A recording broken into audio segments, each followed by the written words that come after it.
Hello and welcome everyone to the first opening session of Linking Wild Foods, Biodiversity and Forest-Based Livelihoods towards an outlook of inclusive food systems in Asia to 2020.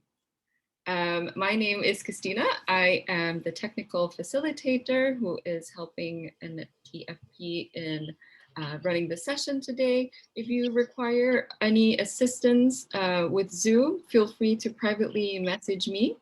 I would also like to give a little bit of an introduction as to how the session that will be conducted today. We are going to be conducting today's session in English, but we also have interpretation available to Tagalog, Khmer, Bahasa Indonesia, Tamil, Thai, and Vietnamese. So to listen to today's session in the language of your choice, please select the interpretation button at the bottom of your Zoom screen, the thing that looks like a globe icon. Click that and select the language that you prefer. We will also be using the Q&A box for today. So if you have any questions for the speakers and panelists, please type them into the Q&A box in your Zoom control panel rather than the chat box. And we'll bring it up during the panel discussion and the Q&A portion of today's event. Lastly, I would like to let everybody know that we will be recording the session, including the interpretation channels, and they will be uploaded on the event website for you to access later on. And that's the end for me. I'm happy to now pass the floor to Ms. Diana from NTFP-EP Asia to begin today's session.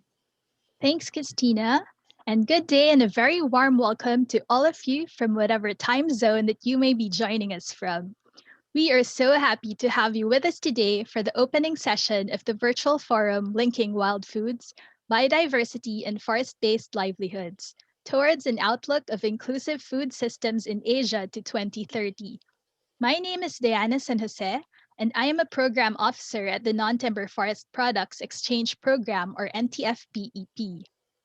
We are organizing this week-long forum in partnership with the Swedish International Agricultural Network Initiative, or SIANI, together as an expert group on wild foods, biodiversity, and livelihoods. The aim of the group is to consolidate learnings and facilitate multi-sector dialogues in order to increase the support for work on forests for food and livelihood security in Asia. This aligns with a shared vision to end hunger, achieve food security, and improve nutrition for all. Just a few notes before we proceed further. Today's session is in webinar format, although towards the end, we will get to see each other and say hello to everyone in the room. If at any point you have questions for our speakers during the presentations, you can type them up in the Q&A box in the bottom of your Zoom control panel. We will also have a chat box for announcements and general comments. And for technical support and guidance, you can send Christina a private message via chat. And with that said, let me now proceed to introduce to you our moderator for this session, Ms. Femi Pinto. Femi is the Executive Director at NTFP-EP Asia, and she is also the group lead of the Wild Foods, Biodiversity and Livelihoods Network. Femi has over 20 years of combined field experience working with Indigenous communities in advocacy, management in NGOs, and in convening of regional and multi-stakeholder networks around forests and natural resource management, governance, and livelihoods. She holds master's degrees in international development and social change and in international policy from universities in the US. Her field experience spans countries in Southeast Asia, including the island of Palawan in the Philippines and in the Mekong region, particularly Northeast and Tonle Sap, Cambodia, Southern Lao, PDR, the Mekong Delta in Vietnam, and North to Northeast Thailand. So please, everyone, join me in giving Femi Pinto, our moderator for this session, a big welcome. Over to you, Ms. Femi. Thank you, Diana. Thank you for the introduction. Hello to everyone. Welcome again to our virtual forum. It's my huge pleasure to moderate our opening session, where I'm honored to be once again sharing the virtual room with the Wild Foods, Biodiversity and Livelihoods Network Expert Group, and joined by our special guest from SIDA. And of course, so pleased to be having more than 70 other participants joining us, which indicates to me that our theme for this week on wild foods, biodiversity, and livelihoods towards an outlook for inclusive food systems is indeed highly relevant, critical, and if I can push it a bit further, we are also keen to listen and share our views, our insights on what the future of food systems must look like, what it must be for particularly for forest-dependent peoples and communities, and for a broader community at large of development practitioners, from support organizations, us from CSOs, consumers, researchers, policy influencers, policymakers, donors, and academics. And we want to see some clear positive action for the future. Yesterday, if you were here with us, yesterday my colleague sang a beautiful song about blossoming, nurturing the seed of cooperation to grow hand in hand together. It's a long journey for any change to happen.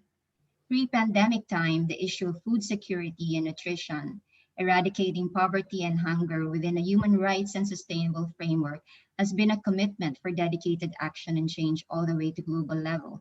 It's been our commitment and it's been our advocacy. COVID does not make forests are important and provides intangible and tangible values for people and planet any less or more important.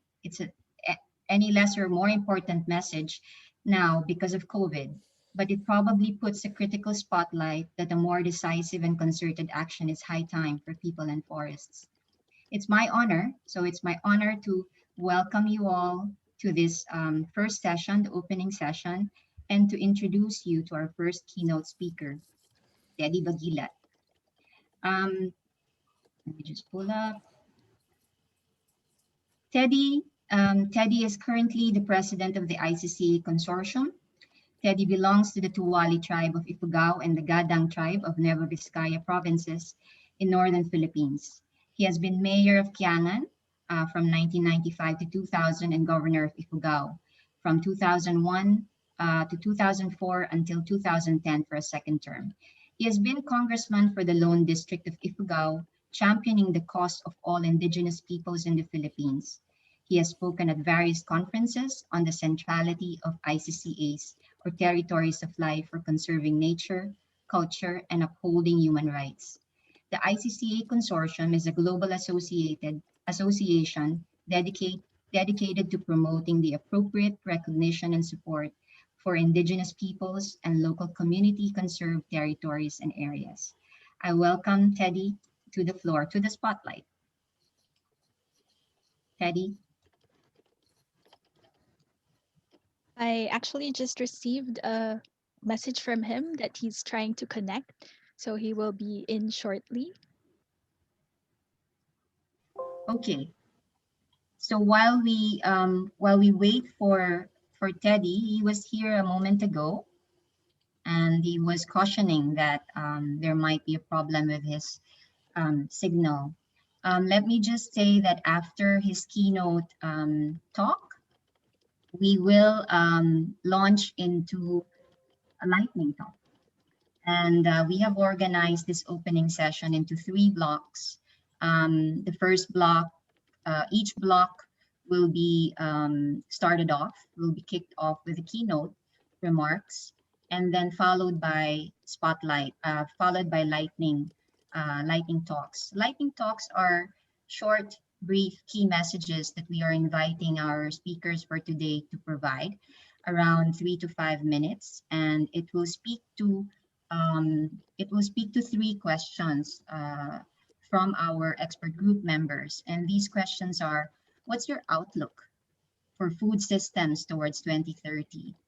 And second is, how has it been in terms of your experience being part of the expert group?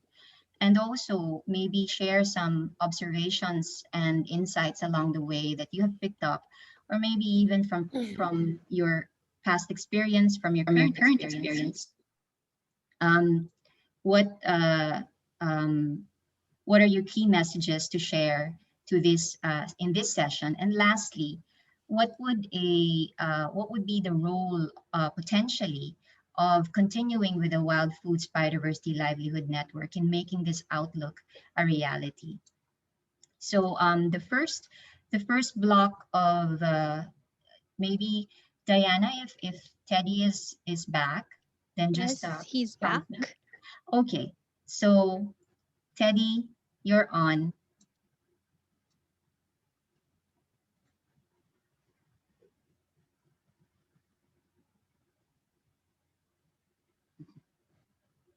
Hi. Oh, you're muted.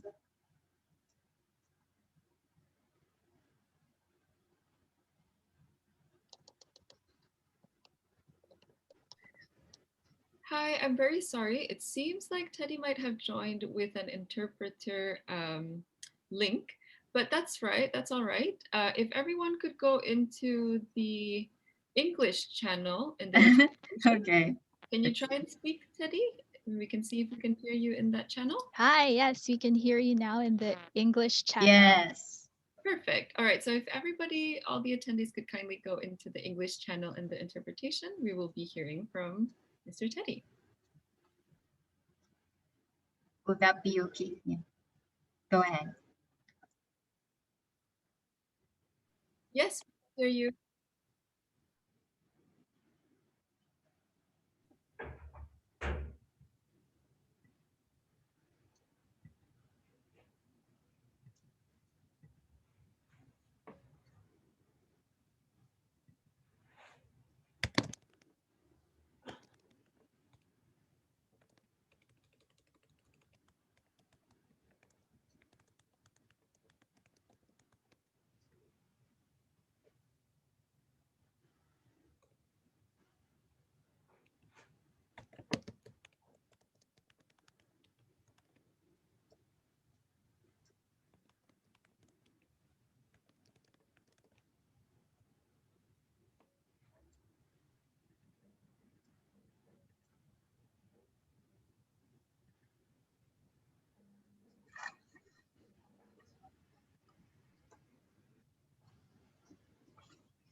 Mm.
Mhm.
Baru-baru ini ada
Thank you. Thank you very much, Teddy, for that very good kickstart for our opening session and for the first panel.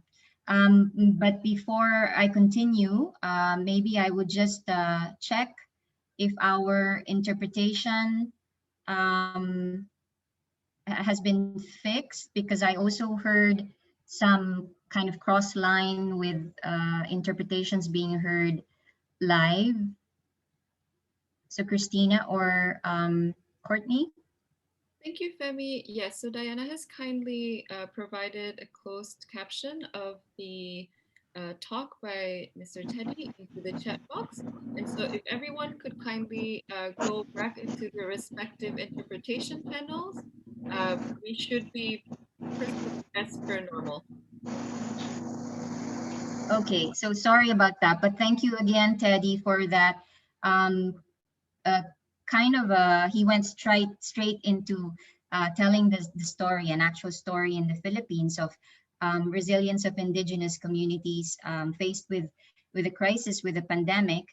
They took it upon themselves to take action, and this example of self-reliance, food resilience, and also taking that up a notch by also highlighting how this could be a kind of a mindset, a new mindset that could be taken into an outlook for a future of food systems, that it has to be inclusive of traditional systems. It should also reach all the way to indigenous communities, and also having them taking part with this ingenuity, with this creativity, and even having a new fair trade alliance that has just been set up. So congratulations with that. And thank you again. I know that these kinds of issues is just a kickstart, and there will be a few more examples that we will hear,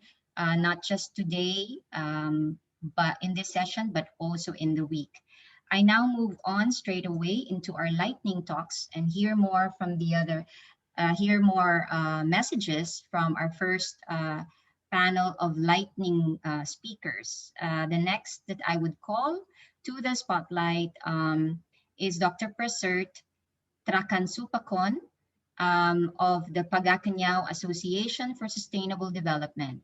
Dr. Prasert is a specialist of Indigenous study in Thailand, of Karen origin. He is doctor in sociology, and he develops an expertise that he put to good use both in academic world and in civil society as researcher and senior Indigenous NGO activist. He founded Impact in Thailand, and he is also the founder of the Regional Indigenous Knowledge and Peoples in Mainland Southeast Asia, ICAP, and presently the Regional Director of ICAP. Dr. Prasert, I call you now to take the floor. Yes, thank you very much, Femi. We start with English. After that, I will make use of the Thai interpreter. So some part in Thai and the interpreter can help. It's a good day and good news on the topics of the white food. I'd like to start with the current elders talk about their forests, their livelihoods, and their knowledge. Mi ogupalakan ogupalakan. Della kibo pache, della chau pache. Mi de pramitole udila chai kupa. These elder words. Sometimes they sing, but I just talk. Means that our ancestors lived in evergreen forests. our elders live in evergreen forests. They create knowledge and practice to support the livelihoods that harmony with nature. When they are gone, and also knowledge gone. If this knowledge and practice gone, the forests become poison, and the people, we have a poison food. These are the meaning of the elders. Now, maybe I try to speak in Thai for our Thai translator for me. ได้เลยใช่ไหมครับได้ยินนะครับครับในพื้นที่ป่าที่มีความร่ำรวยทางด้านความหลากหลายทางชีวภาพประมาณ 80% เนี่ยถูกพิสูจน์ว่าเป็นพื้นที่ของกลุ่มชนเผ่าพื้นเมืองได้ตั้งรกรากอยู่ยาวนาน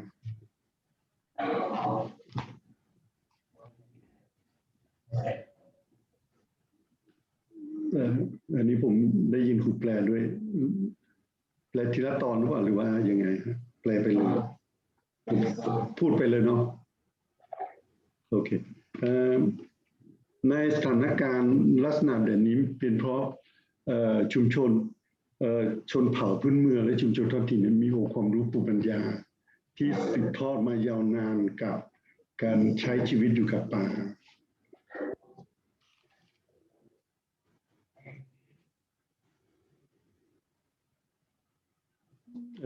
เพื่อเร็วขึ้นผมพูดภาษาอังกฤษแล้วบอกนะ It's a bit quicker. I think I will speak in English. I just mentioned that the areas that are reached by this around 80% is belong to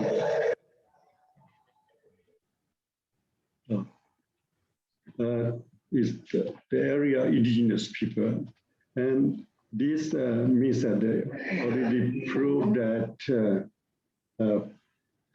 indigenous people have a rich knowledge and practice, that they have a way of life relate closely with nature. This I think about the area, the situation now linked to the special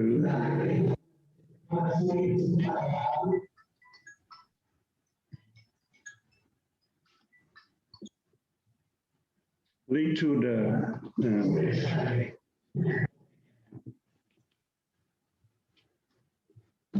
I heard the translate, so I don't know that some problem.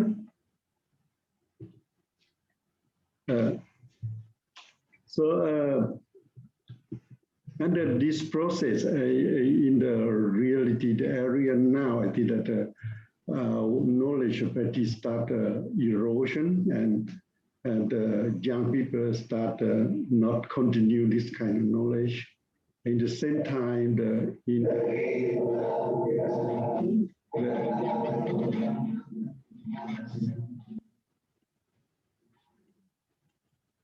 indigenous people area become many problems of the continue this kind of livelihoods.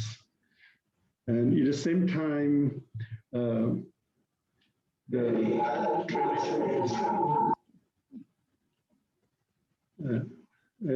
interpreter, I think that I have problem with the sound from the interpreter.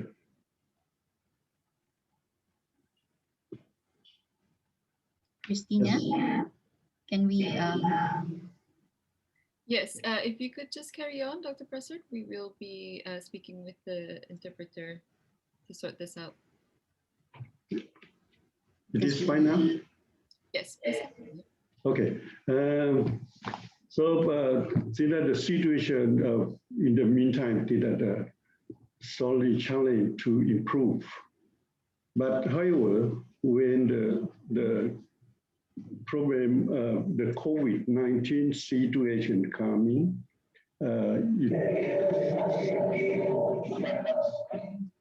is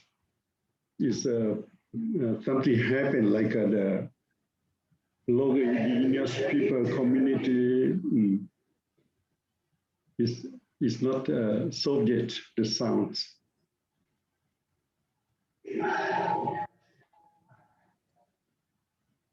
Yes, I'm trying to find where the cross sound is coming from, but we can still hear you. Okay, I will turn in time because maybe yes. Translate, we have a problem.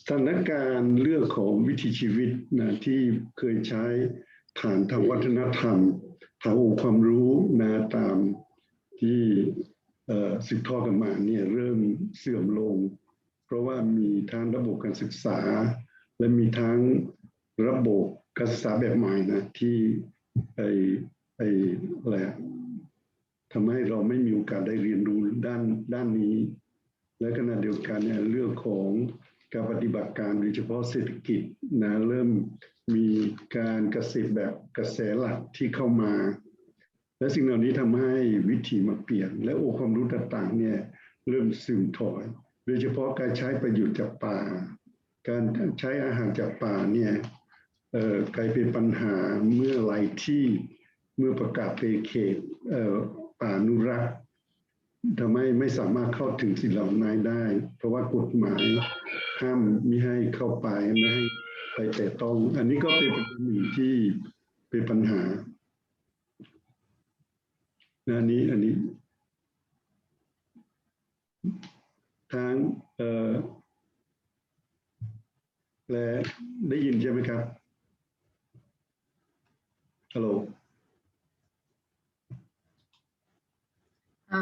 Dr. Purser, is it possible to switch to English for now? Okay. For the last part of what you spoke about? Yeah. But when I use English, another language interpreter coming. So yes, I understand. But however, I will try. Yes. Thank you. Sorry for that interruption. Okay. ทีนี้ประเด็นก็คือว่าเมื่อสถานการณ์when the situation of COVID-19 many things still prove that our local food, our wild food still exists in our area, and most of the indigenous communities they still survive from that area instead of to use material from outside. So this already proved that the self-reliance local product and wild food, it is very important for them. And however, as I mentioned, we still have problem about law and not fit to this situation. And to think about how to improve, to go on, I think that the wild food, it is still new and still need a lot of research to do and come out with support for academics area to the same time. Because people alone, they practice, they use, but it's not recognized. And many times they have problems with the laws and other things. So this, I think that research is a challenge in this area. At the same time, the good practice to use wild food and link to local knowledge and customary law still strongly challenge the community to prove themselves, to have a good practice in this area, to show and also can expand in the local area. It's simply to show to the policymaker to learn from this area. And of course, the campaign information, the lobbyists still challenge this process.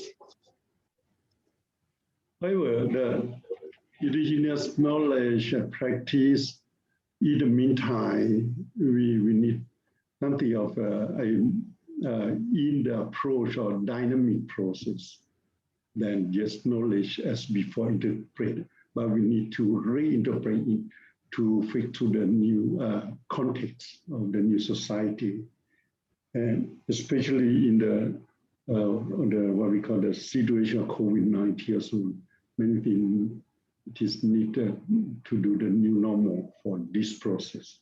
So as we talk about that in the past, traditional practice already based on self-reliance, strong, solely can what we call people can survive from that. But when it change, it depends on outside and mainstream economic. But now it's challenged to go back to our traditional practice knowledge based on the dynamic process. For the future, something like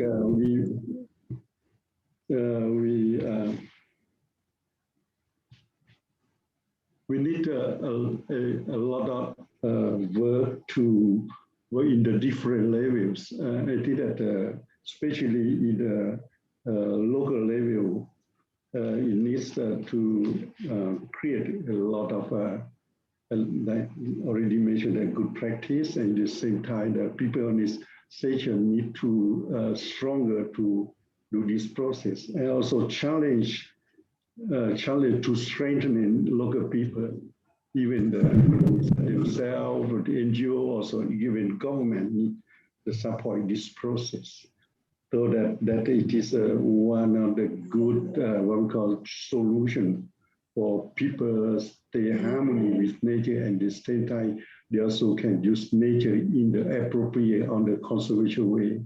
They have a lot of knowledge and technique in this process. In the national level, I think very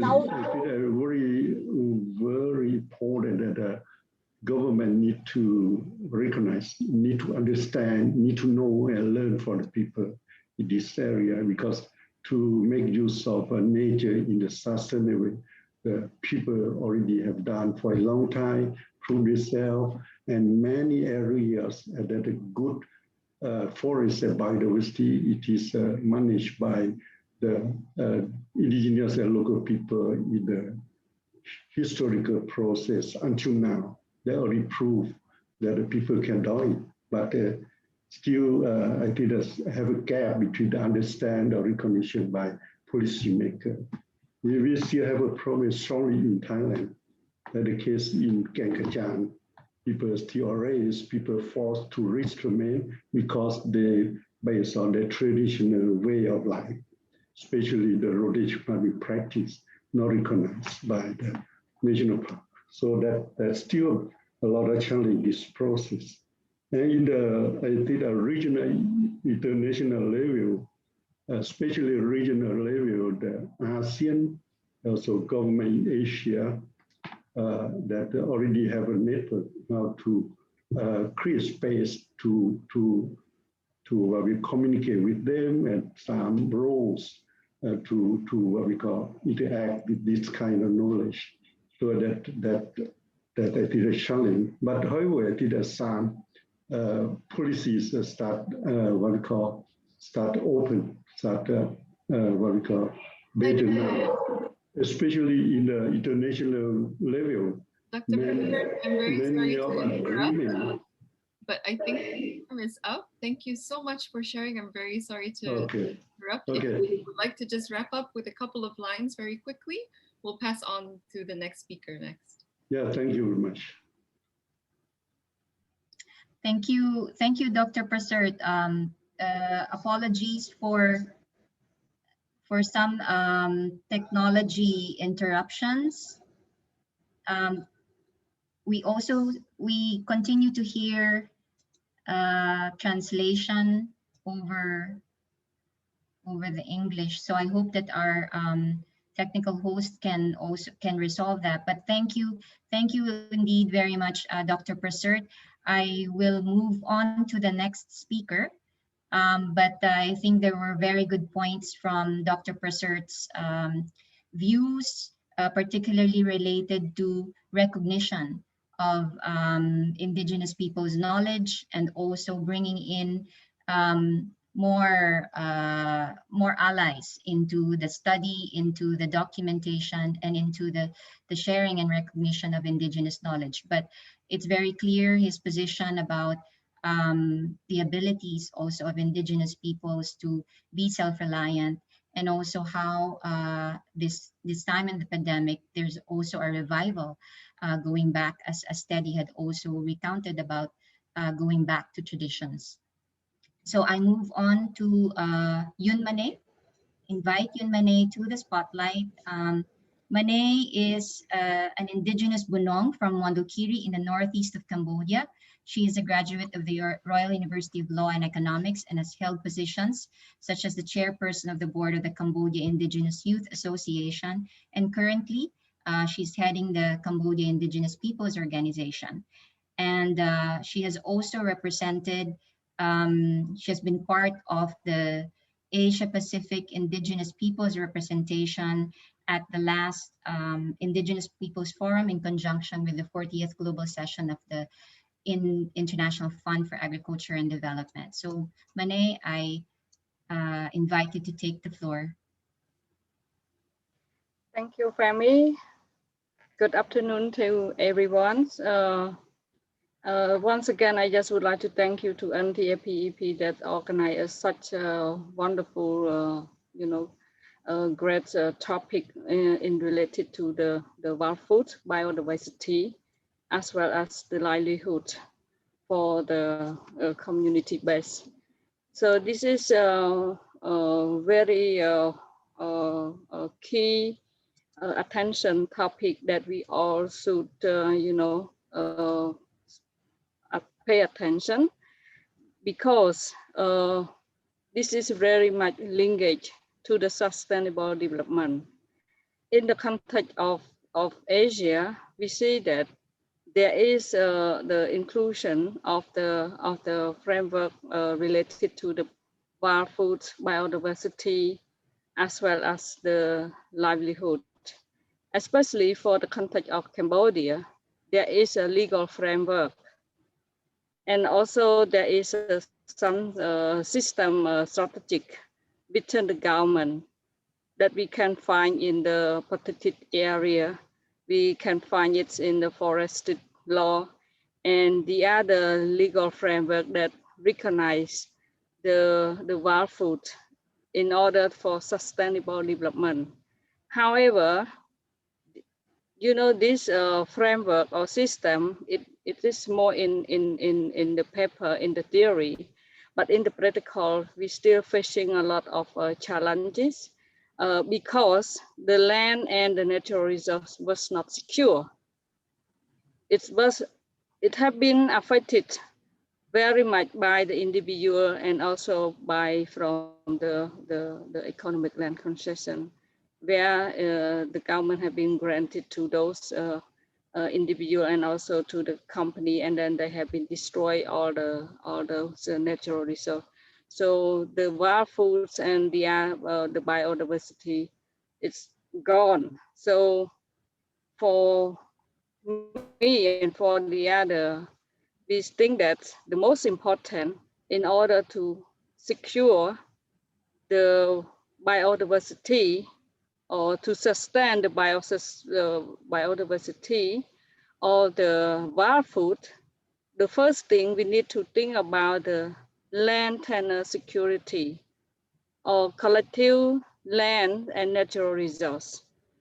Based on the traditional practice of indigenous people, based on the national and international legal framework, if those land and natural resources does not secure, then the wild food, the biodiversity, also under the threat, under the insecurity. So, you know, to my observation and to my experience, I agree with Dr. Prasad. You know, the recognition, the respect on indigenous people knowledge, it is also very important. in order to, sustain our development goal. So I think that we need all the government, all the development partner, pay more attention on this, how we can ensure that those wild food biodiversity is really, contribute to the sustainable development, as well as, also the climate change adaptation, and also contribute the livelihood. In the context of Cambodia, indigenous people, we does not want anything aside from the lands and the forests. Example, during the COVID-19, last year in April, the government in Cambodia has locked down the country, and most of the market space has been closed down, and we could not really access to buy any food.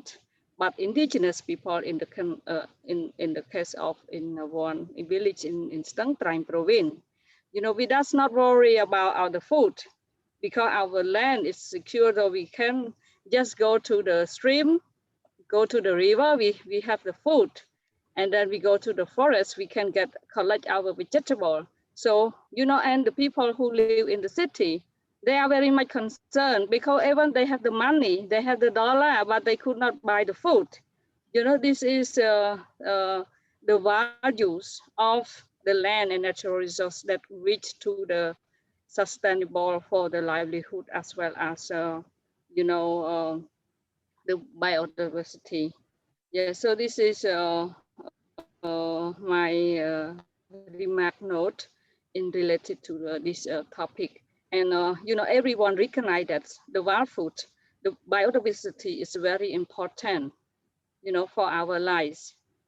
But then we need to consider how this important for our life can, really secure, can, that, avoiding from the problem, and especially the commitment from the government, how they really enforce the law that already protected the biodiversity and the wild food in the objective of sustainable development.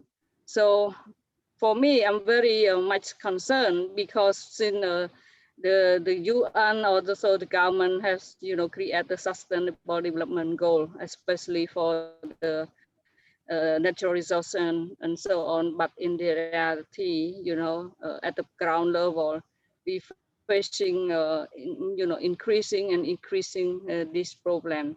So the only thing that we can secure sustainable our lives for the long term, I would suggest that we all, pay much attention on how to secure the land and natural resource. Yeah, so this is my keynote in related to this forum. Thank you, Amy. Thank you very much, Mane. I will immediately just move on to call our next speaker, Madhu Ramnath. Madhu is the country coordinator for NTFP-EP India. He has been engaged in the subject of wild forest foods in Asia, and is also learning about traditional cultivated food plants. Other related areas of interest include nutrition, health, indigenous land tenure, nurseries, and reforestation. He is author of several publications on the subject, including most recently published Wild Tastes in Asia, Coming Home to the Forests for Food. Madhu, floor is yours.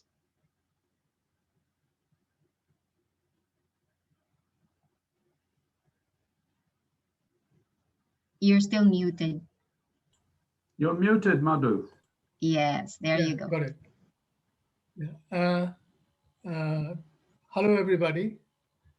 And I'll try and stick to the 3 points outlined by Femi, which is the outlook I have, the message one could give in the circumstances, and the role of the network.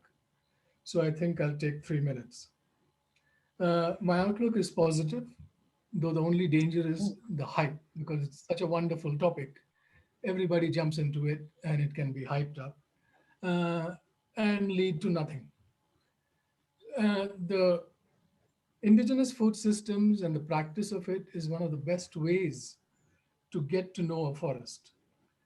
And as more and more people are losing touch with forests, there is a scientific view. You can get to know plants through botany or other practices.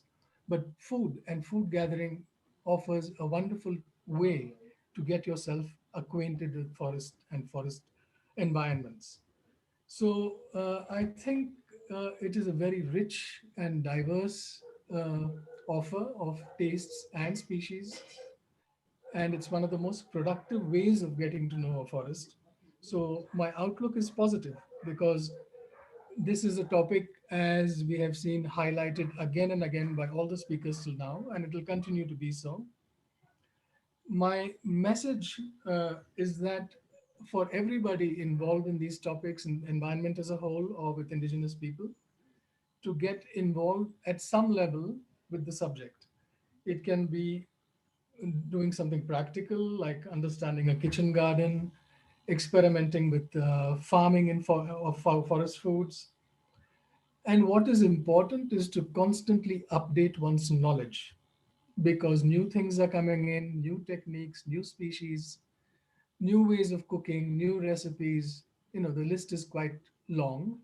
So updation of knowledge is very, very important and not get stagnant.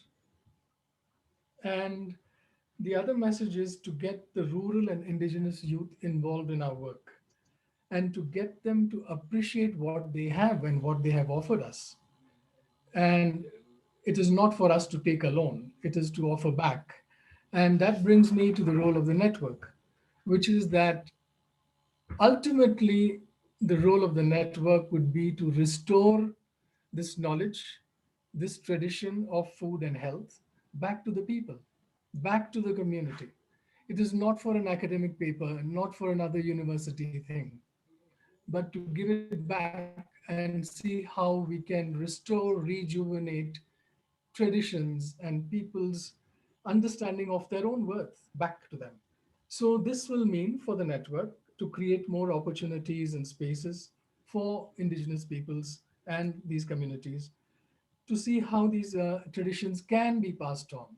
At the moment, spaces are shrinking. As they kept saying, tenure is so important, and we need to work on this tenure and create opportunities for these traditions to be passed on, keeping in mind that our role is to restore back to the people. And so the additional role will be to facilitate such opportunities, see that we are mediators in such knowledge being passed on and passed on between Indigenous communities. And the final bit of role is to see that all land diversions today, all obstructions to tenure security needs to be highlighted with wild food in view. Because when there is a dam built, nobody is protesting because wild food is going. People are protesting because some forest is going. It's a more diluted way of protest. But all land diversions should be seen with wild food in perspective. Thank you very much. Thank you. Thank you so much, Madhu, for that very pointed message about what we as a network can do and how we can contribute. I'll move on as we have run out of time for this block. I'll move on to Nonet. Nonet Royo is the Executive Director of the Tenure Facility. Happy for her to be here. Nonet is a lawyer practitioner and a specialist in Indigenous peoples, natural resources, and land rights in Southeast Asia.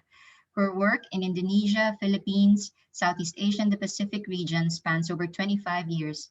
She has set up several NGOs focused on defending and strengthening Indigenous peoples and women's legal rights, and has helped design and implement funding portfolios for local communities and Indigenous peoples. Nonet? To unmute myself. You can hear me, yeah? Yes. Thank you very much. I'm happy to be here, and good afternoon to you all there from Asia, and good day to everyone. I will be very brief. I'll have a timer so that I know when 3 minutes is up. the really more than ever before now, with the uncertainties brought about by the disaster, the pandemic, especially wild foods now are seen in at least two ways that I've seen from our partners. It's one is to be cared for, propagate, and conserve, especially the food systems integrated with it, and thus respect more the environment and the integrity of the forest ecosystems where they all come from. And wild food being the buffer for forest and neighboring communities to really survive, the efforts have ramped up in the revitalization and recollection of the intergenerational knowledge of traditional medicines, natural food, herbs, and systems. And that from that, what emerged was a strong, what I've seen and what's been described here, was a strong community network for food, and it's proving to be faster, more efficient than the government response. And in some indigenous and locally organized communities, it has been a good confidence builder. And in that, the other aspect is the need to buffer and expand the forests, meaning the land, territories, and resources of indigenous peoples and local communities. There is an understanding and the great experience and statements of indigenous peoples and local communities that we have talked to, that the territories with secure tenure are able to cope better with the uncertainties. And they are then focusing on traditional agriculture, agroforestry, local food, local medicine production, whilst continuing to honor nature and to return or to give back to nature what it has provided. So my key message is to really to ensure, for one, secure territories in many available ways, using existing laws for citizens to engage in joint, if there are no laws, if it's difficult, and we know many of us are experiencing, many of our partners, to engage joint community land use planning, mapping, conflict-free processes offered to local governments for the determination of local community boundaries, common boundaries to avoid conflict or to resolve that existing conflict, registering the organizations and community territorial maps in governments at all levels, set up institutional organizational systems and structures for governance of territory, nurture the values of reciprocity and codependence. These are all known to all of our speakers, respect and honoring of co-beings and community and standing together as a community and sustainability. So define and enhance that vision is a really important component to all of this for the present and for the next generations. So that is really where I'll stop. The indigenous peoples, just lastly, and local communities for the network, they are the network. So they can position themselves as partners in wild food, ensuring that it's community-led, guided by their values, and with the clarity of the message, protecting natural resources, natural food means protecting the intact forest, means protecting tenure. And the guardians of the forest need that. Thank you. Thank you. Thank you very much. That actually is a very good, it encapsulates the message for this first block, Nonette. So thank you for that very pointed message as well. I will now enter into the second block of our speakers. And this second portion of our opening session will be kicked off by our keynote. She is Esse Nilsson. Esse Nilsson is a senior policy specialist for agriculture and food security at SIDA Policy Support Unit since 2018. She has worked at SIDA since 2005 as policy advisor for poverty and poverty analysis, and later as program manager for regional water resources in the Middle East North Africa region, or MENA. She holds an MA in Rural Social Development from the Agriculture Department of the University of Reading in the UK, and has worked many years with applied agriculture research and rural development. She holds a vocational qualification in organic gardening and continues to study part-time for an additional MA in economic history with a focus on global food systems. I welcome Esse Nilsson. Well, thank you so much. It is a real pleasure for me to be here with you today. Dear colleagues and friends, a very good morning and afternoon to all of you. It is a great honor for me to have been asked to give a keynote speech at this important regional roundtable on Wild Foods Expert Group. Thank you.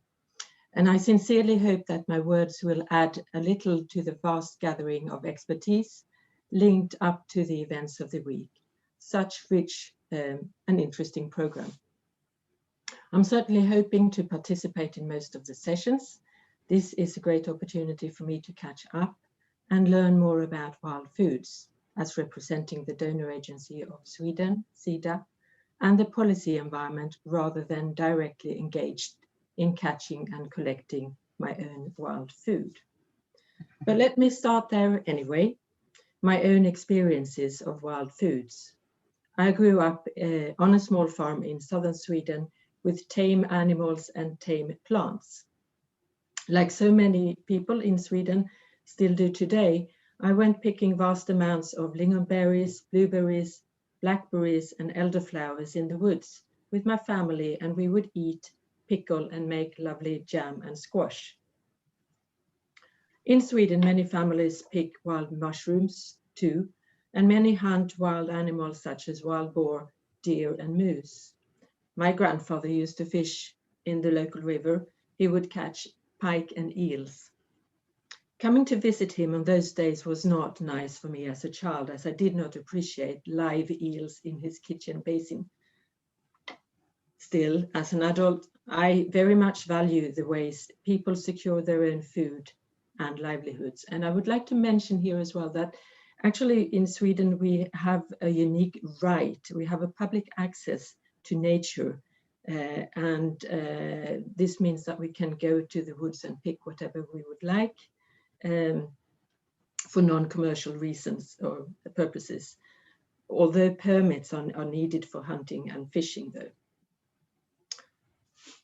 About wild foods, I'm not sure what the definition of wild food is or what it should be. Perhaps there is not only one definition, but many ways to describe what wild food is, as many as there are different people in the world, different ecosystems and different livelihoods.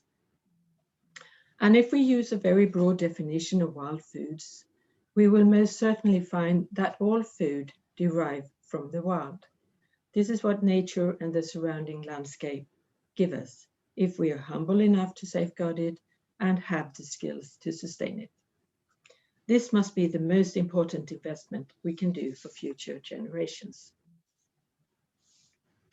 The right to food is a universal human right. In the right to food, as it was formulated in 1966 as part of the International Covenant on Economic, Social, and Cultural Rights, it was stated that the right to food should be understood as the availability of food in a quantity and quality sufficient to satisfy the dietary needs of individuals, free from adverse substances, and acceptable within a given culture. In 2012, the Committee on World Food Security endorsed the voluntary guidelines on the responsible governance of tenure of land, fisheries, and forests in the context of national food security. It comes with legal obligations of the state to respect, to protect, and to fulfill the right to food. Therefore, there is a strong case for the recognition and the celebration also of wild foods, biodiversity, and livelihoods in all parts of the world. Indeed, this is also echoed in the Sustainable Development Goal of Zero Hunger, where one of the targets for 2030 directly speaks to the increased food production and income of small-scale food producers, especially women, indigenous peoples, family farmers, pastoralists, and fishers, as well as their secure and equal access to land and knowledge. Regarding knowledge, I share with you that there is a lot of knowledge, indigenous and local knowledge in the world, in the case on wild foods, biodiversity and livelihoods, that we have to value more and make better known. But this is exactly one of the reasons why this network was formed a year ago. And I hope that you will continue with this important mission. In Sweden, we have had for nearly 20 years now the Policy for Global Development, a policy framework for coherence to ease the collaboration across government departments above all, something that is much more difficult than it sounds like, but necessary. At SIDA, with our main mandate to reduce global poverty, we assess and translate all the perspectives of the Policy for Global Development in programs and projects that we fund. Poor and oppressed people's perspectives on development, that's the first one, the rights perspective, gender equality, environment and climate change, as well as conflict. As from this year, we have been instructed by the Swedish government to also integrate biodiversity within all the contributions that we fund. With rigorous assessment procedures, engaged collaboration, capacity development, and inclusive dialogues with partners, we are funding initiatives for better lives and livelihoods in many parts of the world. To contribute through the SIANI network to the World's Foods Expert Group makes me proud to work at SIDA and convinced that we spend the tax money well. SIDA also supports other initiatives that are close to what this expert group is doing, and I would like to mention a few. We support the Indigenous Peoples Assistance Facility, EPAF, which is housed within IFAD, which received a major grant at the end of last year when we were given extra funds by the government towards enhanced global food security. Perhaps organizations here today are eligible for funds from this facility. We also support SwedeBio working with indigenous peoples in Southeast Asia. We fund Recroft, which is part of our regional cooperation strategy of Asia. And we support the tenure facility under the Rights and Resources Initiative. Within SIDA, we have recently formed an internal committee on food systems for our own learning, and we have started an evaluation of selected SIDA portfolios to learn how we collaborate on food security across sectors. But we also work with global dialogues in the EU and in many UN organizations. We are engaged in the forthcoming Food Systems Summit, which we also help to fund. And during the spring, we have asked SIANI here to help us arrange 3 roundtable sessions to provide voice and inclusion for international partners in the Swedish National Dialogue, feeding into the Global Food System Summit later on this year. So dear friends, I could continue to talk about this for the whole day, but I honestly think that what you will say is of greater importance. Therefore, I would like to thank you for listening to this keynote. Now I will listen to you. Again, thank you for organizing this week's roundtable on wild foods, biodiversity, and livelihoods. And thank you for inviting SIDA and me. I wish you very good discussions and fruitful exchanges throughout the week. Thank you. Thank you. Thank you so much, Esse. Sometimes it feels quite removed to know how organizations like SIDA are thinking and what kind of perspective you have when it comes down to very local issues. And so we are really grateful for the support that you have given, SIDA has given to this network. Hopefully the alliance will continue even beyond the 1-year project that we have under the initiative. So thank you very much. And thank you also for the personal stories of your connection to wild foods. I now invite our next lightning speakers to the spotlight. And I was asked to remind that I hope that it's not too disruptive, but there will be chimes at the 3rd minute. You will have maximum 5 minutes for your short talks. And at the 3rd minute, you will hear the chime and a second chime on the 5th minute. Thank you very much for understanding. So I will call on the next, the first speaker for this second block, And she's Denise Margaret Matias. Denise is a research scientist in the Research Unit Biodiversity and People at the Institute for Socio-Ecological Research, or ISO, Frankfurt. She received her Doctor in Agricultural Sciences degree at the University of Bonn for her research in forest honey gathering from wild giant honeybees, or Apis dorsata, by indigenous Tagbanwas, and continues this research with indigenous Higaonon in the Philippines. She's also working with nomadic herders in the Mongolian steppe ecosystem, and also in the steering committee of the Expert Group on Wild Foods, Biodiversity and Livelihood. Denise, the floor is yours. So good morning, everyone. Good afternoon, good evening. So as part of the research community, I wanted to just give 3 points that were asked of us. First is the outlook.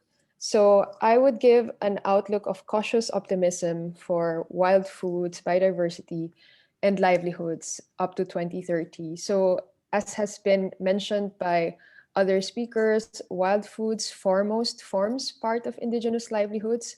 But as we've seen with other wild foods in other parts of the world, we have to be careful in commodifying them for the global economy, to the point that they are no longer part of the subsistence livelihood of the indigenous communities, but rather being produced for a global market.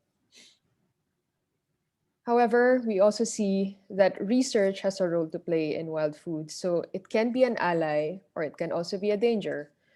First, as Dr. Presert mentioned earlier, we can help informally documenting wild foods biodiversity, but if we are not careful about the work that we do with indigenous communities, we can also endanger indigenous intellectual property, or more so, their land rights. So probably some of you have seen that there are papers publishing even the geographical positioning system coordinates, or the GPS coordinates of communities.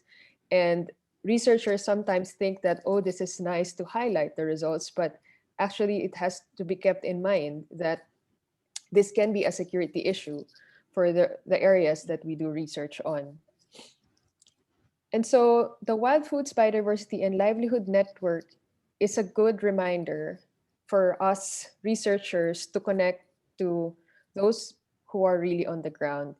And so I will not call myself an expert, but rather the experts are those on the ground, and that having this network will facilitate this connection, as well as a reminder that us researchers are outsiders and we have to respect everything that belongs to the indigenous communities. So thank you very much, and hope you enjoyed the rest of the Wild Foods Asia dialogue.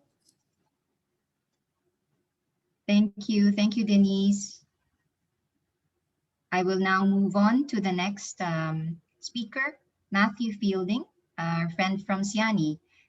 He's the Deputy Director and Communications Manager at SIANI, and has worked as a field researcher for 6 years in the Amazon region of South America and in Western Africa.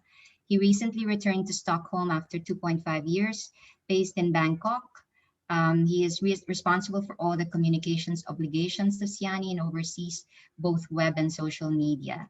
He has an MSc in Development Studies from the School of Oriental and African Studies in London, and the BSc in Tropical Environment Science from the University of Aberdeen. Matthew, join us. Thank you, Femi, and thank you to everybody for organizing these fantastic events here. Yes, so I took the approach to these 3 questions I was asked to respond to. I'm going to respond to all of them in one go. So really, you know, I'm sure it's not news to everybody here, but wild foods themselves are so marginal in food systems discussions. And this is evidenced by, you know, the things that have happened with the civil society mechanism of the Committee on World Food Security, initially not endorsing the Food Systems Summit in early 2021. And also another example from our research at SCI is that we see at sector level smallholder farmers' perspectives. So this isn't even indigenous communities, but smallholder farmers' perspectives and inputs are only heard through agricultural associations, for example, sugarcane producer associations. Participation in those associations themselves is only open to farmers who can reach a certain production quota, not those lower in the value chain. And this isn't even a case from wild foods. This is what's happening with sugarcane. So I see that there are such huge barriers towards voice and being heard with those who also are trying to work with wild foods. I also see some pitfalls in the sector. I hear when we talk about landscapes, when we talk about actually looking at different opportunities at landscape level, landscapes themselves avoid discussion on all important issues like redistribution, like equality, like power relations. These aren't embedded in the topic of landscapes. And sustainability, the word sustainability, doesn't include considerations for social equity. Sustainability often focuses on the more economic aspects of supply chains. So simply by us using that type of language isn't a way to put wild foods on the agenda. And also, we shouldn't assume that wild foods, forest-based livelihoods, or either of those in the context of biodiversity will be represented in regional or global arenas, as it's up to the members of those communities to push these issues forward. And people like Michael Fakiri, the Special Rapporteur on the Right to Food, is doing some great work in trying to raise some of these voices up. Indigenous peoples and local communities, wild food narratives are not so compatible with the definition of food systems that's often focused on production or increasing yields. And these measures of progress and development are biased. The fact that biodiversity is still intact is because wild foods are harvested from those areas. But whilst wild foods gives value, it's not enough on its own. Governments are often ill-equipped to handle the cases of minorities because they focus simply on the majority of people in that country. This is even evidenced in purportedly developed countries such as Sweden, where there's still conflicts exist between indigenous rights and production, development and industry. It's a challenging position. I'm sure that's not news to anybody. And there aren't a lot of options, but from where I sit today, and I work across a broad range of things, I see there are some opportunities. Things can and will change. And when I've been asked for my own perspectives here, I think looking at the formal legal systems that are in place already that can be used to protect communities through increasing the perceived value in forests in other ways. For example, genetic resources, traditional knowledge, as well as traditional cultural expressions, TCEs, can be protected by international law. I'm aware that for many communities, traditional cultural expressions, traditional knowledge, and associated genetic resources form part of a single integrated heritage. You can't get an intellectual property on specific traditional practices. Yet, because these traditional cultural expressions are particular and do raise legal and policy questions, they can receive distinct focus in many national and regional IP laws. The UN, there's even a UN organization, the World International Property Organization, which has an entire division devoted to the area of traditional knowledge, but there is a gap. These are highly technical processes that need expert knowledge. But in cases like this, I look at the work that the tenure facility has done with the highly technical, legalese, bureaucratic issue of tenure and how those processes have been tamed. And they show that by applying technical knowledge to legal systems, it can pay off. So it's my suggestion for the role of the next phase of Wild Foods Asia is to provide those community members with the technical knowledge of genetic resources, traditional cultural expressions, and knowledge of their rights. I think this will really position Wild Foods Asia in an opportune position to access further partnerships, funding, and continue the fantastic work it does within the region. Thanks for this opportunity to speak. Thank you, Matthew, for giving us that insight or information about opportunity for the future. I will have to move on to the next, as we are still trying to keep to time.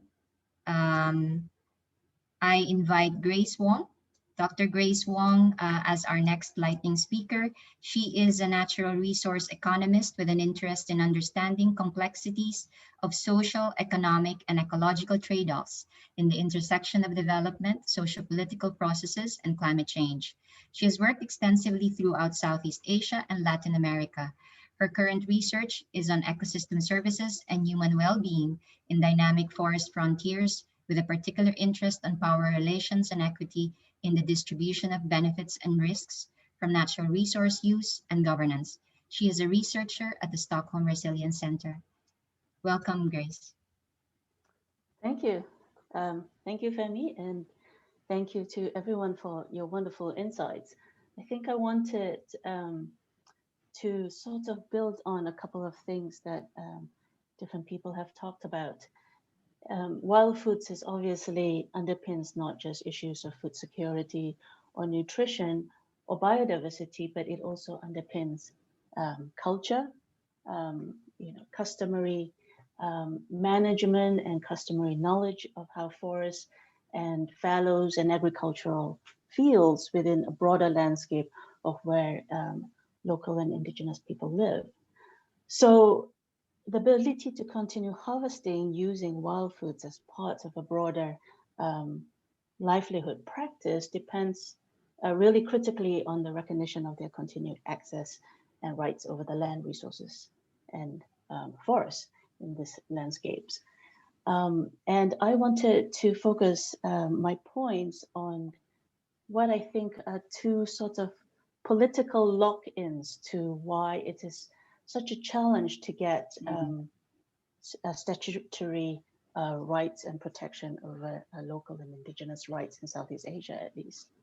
And these two lock-ins are first in terms of some of the political discourses and policies around land and forests, and which leads to sort of where there are devolution policies, they are often only cover an incomplete set of rights, and also kind of responsibilizes forest-dependent communities to state and global objectives at the expense of perhaps local well-being.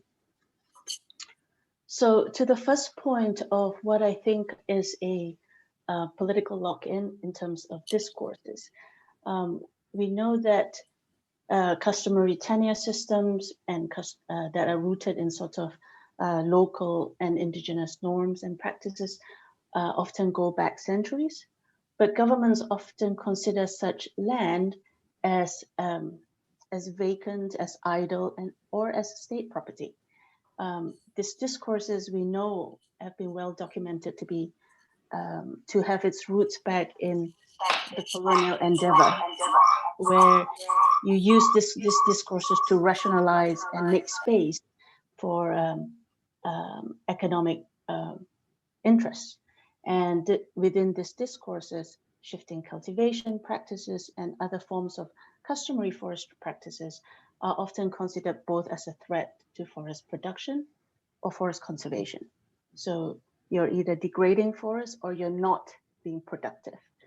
And such these kind of practices are often barred or made illegal, so that more productive and profitable forms of agriculture can take place. Now, you might argue that this is an old view, but unfortunately, the path dependencies of such discourses is very prevalent today in today's policies throughout Southeast Asia, where the focus continues to be replacing some of these more marginalized agriculture, if you want to call them that, and customary forest landscapes with commodity crops and industrial plantations. So these pressures on community forest landscapes are really intense, and within that, the claims for indigenous lands and indigenous rights are very much contested. While in some cases, these changes may bring new opportunities for diversifying livelihoods and infrastructure development and so on, they have also created new forms of maybe livelihood dependencies and new forms of precarities in terms of uncertainty in access, or the exclusion from or inability to engage in these new systems that are emerging.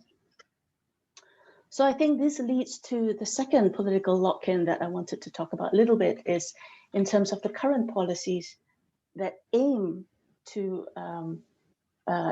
for devolution of rights. So for example, I focus a bit on the social forestry practices, on social forestry policies in Southeast Asia, which is actually expanding exponentially with very ambitious goals in all the countries in Southeast Asia.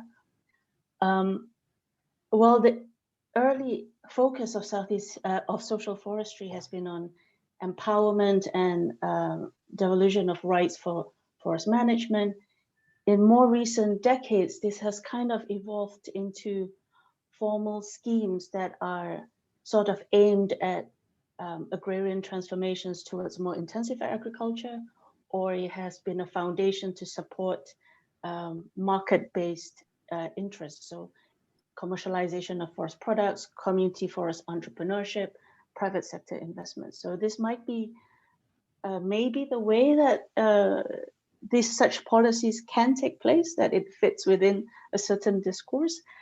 But it also means that these formal social forestry schemes, that is a real, I think, opportunity for local and indigenous rights, often only come with limited rights for limited time periods. They are conditional upon technical formal management plans that are modeled on forest concessions. They often come with state-imposed restrictions on sites, on use and access. And it really makes this diverse local governance practices and informal rights really invisible within these practices. And I think this is really a key problem. So I think there's a lot to talk about within these issues, but in terms of time, I like to kind of zoom in a little bit for what I think this network could do or could work on. And I think it's maybe one way is to really undo these lock-ins. It's kind of, how do you create significant shifts in narratives through alternative framings that maybe emphasize not just markets and profits, but notions of environmental justice or equity and local knowledge systems, as the previous speaker mentioned. So how do you kind of use these discourses to kind of counter the dominant discourses that are at play? And what might be, and some successful strategies to overcome these lock-ins may also require shifts in the power and some strategic coalition building, as this network shows.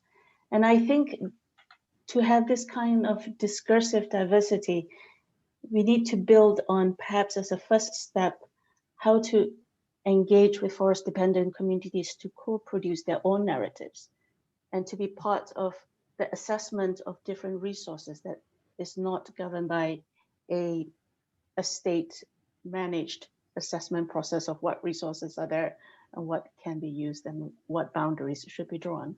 So how do you bring that co-production of narratives and assessments into real policy making? Perhaps that is the power that this network can channel towards achieving.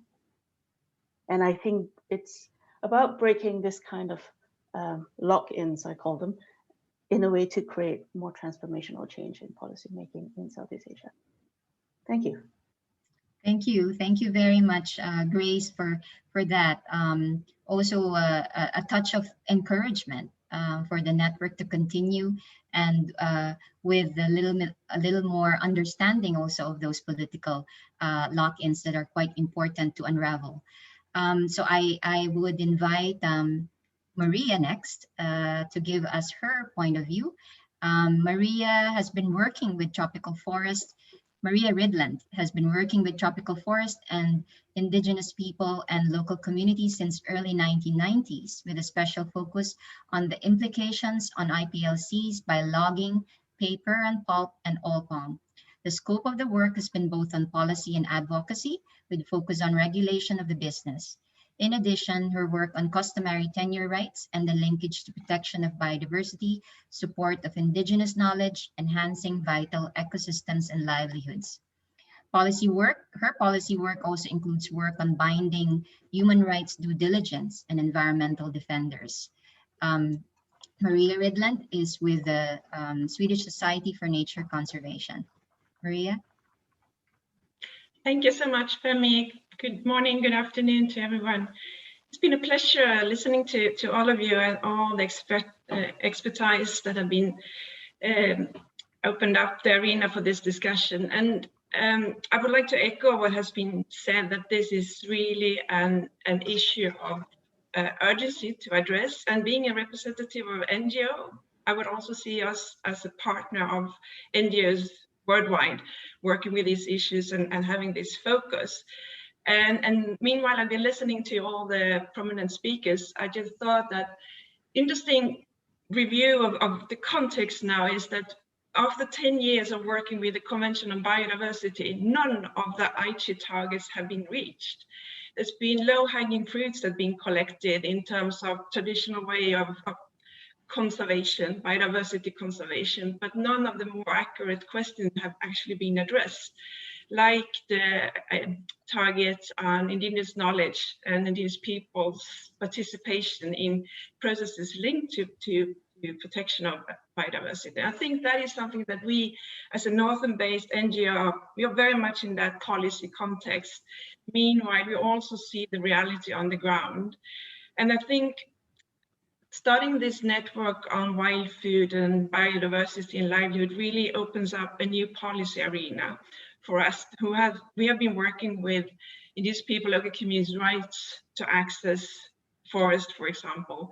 The collective tenure has been neglected for years. And I think this is an opening to actually address this in a new policy arena, because policy-wise is often very divided. It's either the forestry sector, it's the agriculture sector, but it's no a landscape perspective. And I think the way we are working now is really opening up a more holistic approach. EU, for example, is now talking about the legislation to cut the link between our consumption of commodities from agribusiness and deforestation. 1/10 of the global deforestation is linked to EU's consumption of, for example, palm oil, soy, beef, rubber, coffee, etc. And I mean, this is a responsibility that we have. And therefore, we need to have new ways of addressing this situation, because it hasn't been solved up to now even. And I think this is a momentum, because now, according to the Gupta review, for example, more than almost $6 billion is spent annually on activities that actually triggers biodiversity loss rather than actually protecting biodiversity. And we who works with indigenous people, local communities, and NGOs, we know that this link between secured collective tenure, biodiversity, livelihood, and the self-reliance that we could actually create for indigenous people, local communities, this is the key message that we also have to address on a policy arena. And I think that is, I mean, what has been said earlier, the policy context, we need to have a coherence. We need to have a holistic view on environment. We need to link that to human rights, because it's a human right to have a clean, a safe, and also sustainable environment. But sustainability has to come with human rights, with equity, and that hasn't really trickled through the work. We often deal with the sector itself, and we try to promote, the sector itself try to promote their activities with certification schemes to make logging more sustainable, more responsible. But at the end of the day, we know it's causing huge implications on local communities and indigenous people surrounding the logging site, for example. So that's why we need to have a new kind of grip on the problems, and we need to address it in a more holistic way. We need to also rely on knowledge that's already there. There's a huge indigenous knowledge systems that's been neglected also on the policy arena. And we actually don't need to dig deeper for the knowledge itself, but we have to respect what is already there, and we have to bridge between scientific knowledge, indigenous and local knowledge, to make that trickle through in the work that we do in order to actually preserve and enhance the value of biodiversity, which is there due to the knowledge by indigenous people and local communities. And during the pandemic, we've seen how governments have undermined this, that indigenous people's territories has been sold out to illegal activities and destructive natural resource extraction. And I think this is an alarming situation. There's not much time left, but we need to do this in a way where we actually link to NGOs, to the scientific arena and the policy arena. And that's where I see this type of work that the newly established network could be very promotive. Because normally I think you look into a forest, you feel that, okay, you will have sustainable logging, you can extract the value, but you will still have the biodiversity values kept if you do it accordingly to the ordinary way of looking at the forestry industry. But there's been none of these discussions on the way that forests also provide food. And I think this is the one of the main tasks as we as NGOs and allies to our partners, we need to also make this very, very visible in the policy work. That forest is not about the cubic timber you can take out sustainably or not. It's about a whole livelihood, supportive and cultural identity space that has to be intact in a way that it should be continuously managed. And I think we need to use this as an opportunity to further strengthen the work on collective tenure, which has been an obstacle, which has not been recognized even in Sweden, as we heard before. So I think this is a momentum that we have, and I think this is a potential role of the network to further emphasize on land tenure security, biodiversity, livelihood, and self-reliance in a very nice setting that we would actually work together and develop further. And I also agree that the experience and the knowledge and the ownership is with the communities. But we need to bridge in order to make sure that what takes place on the policy arena doesn't undermine the work that is conducted in the reality and in the context in communities. So that is what I would like to forward as a message. And then I think we need to develop further policy documents that we could actually rely on and to be able to give this picture, because it's so absent in current policy work related to forests. And indigenous food systems relates to the whole landscape perspective, actually, even to the whole coastal arena that we are now trying to develop work together with partners to give this landscape perspective on the value. Thank you. Thank you so much. Thank you so much, Maria, for that sharing of your perspective from the work that you do at the policy arena, how we can all engage more actively or more vigorously, maybe with work together, and how we can build on that role as a bridge, and who are those that can actually work together more in order to be a little bit forceful in a way, and more targeted in the policy arena. So thank you for that. And I thank all the lightning speakers and essay who kicked us off for this part of the session. Thank you very much. But I will now move on, as we are running out of time and we still have a last block of speakers, which I would build up from that last point of Maria about the bridge. So this set of speakers will be led by Mix Padilla, who is our chairperson from NTFP-EP.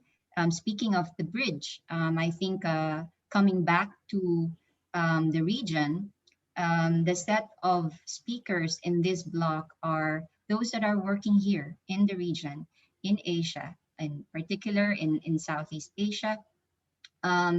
So I would ask them, they are asked also of the same questions, but maybe particularly coming from that, that experience of working here in the region, taking that bridge role between communities and probably policy, state, and maybe even outreach to global level if they have that as well in their roles.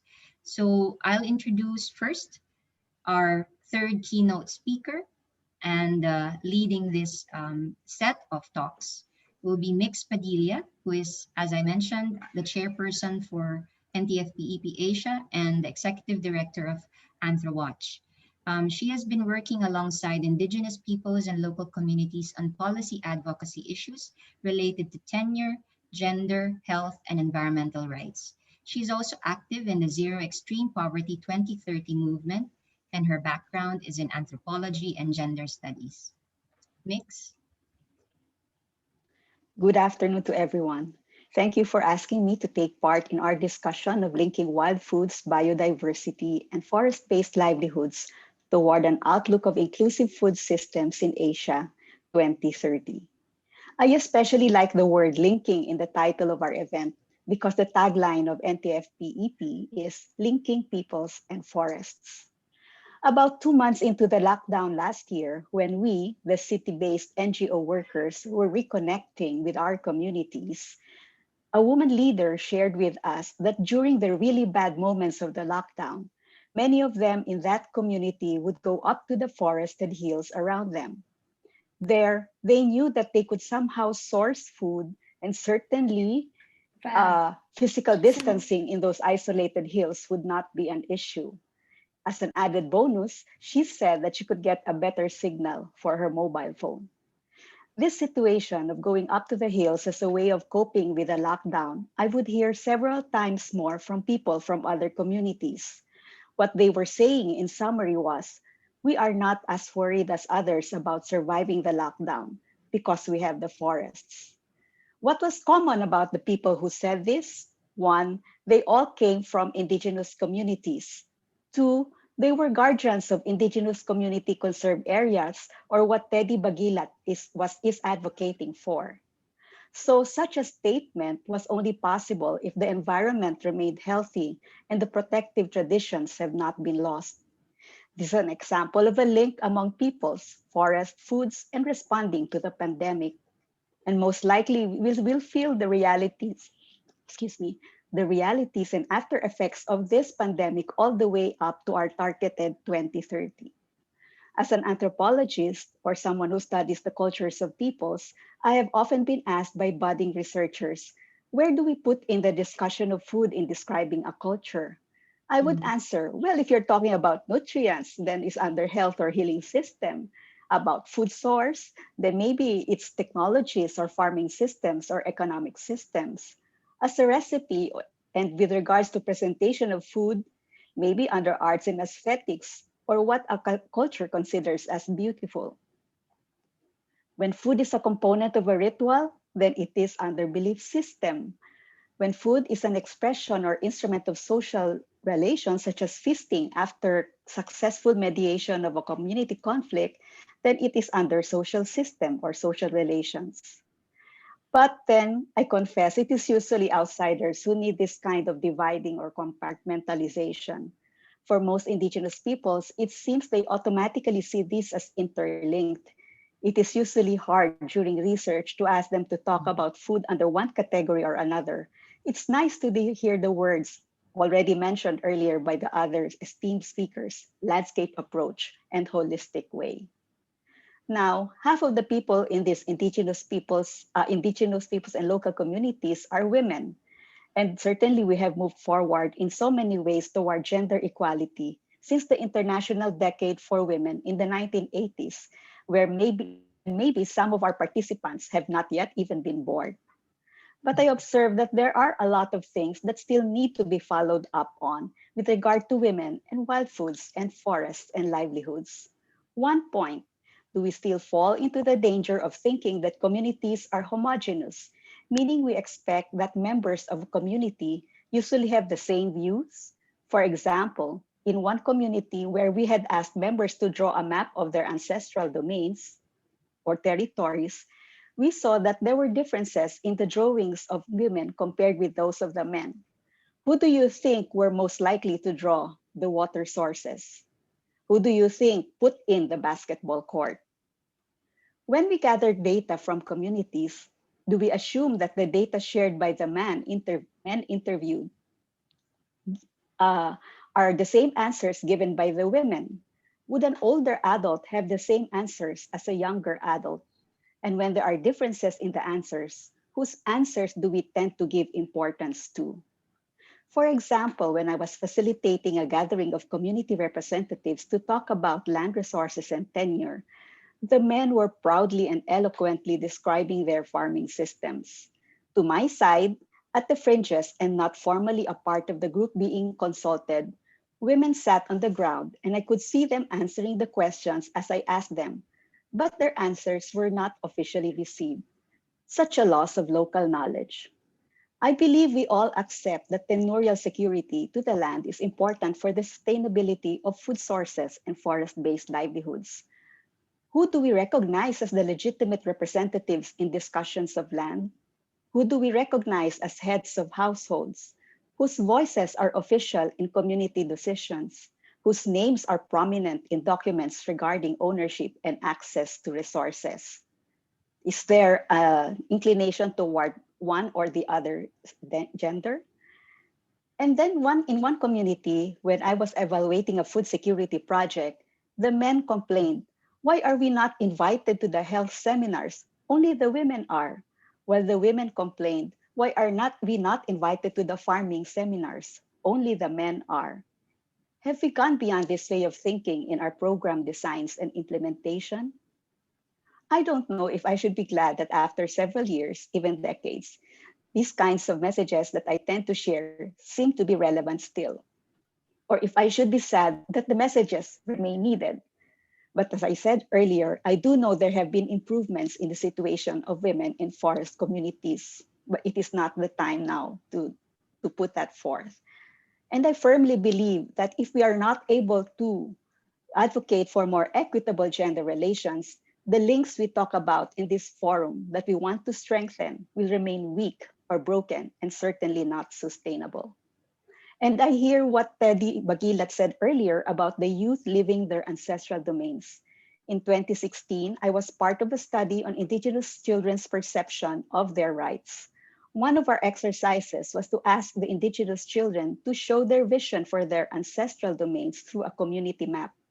All the youth who took part in the activity said that they want their culture and their environment to be intact when they are grown up. This includes retaining their knowledge about traditional foods and livelihoods.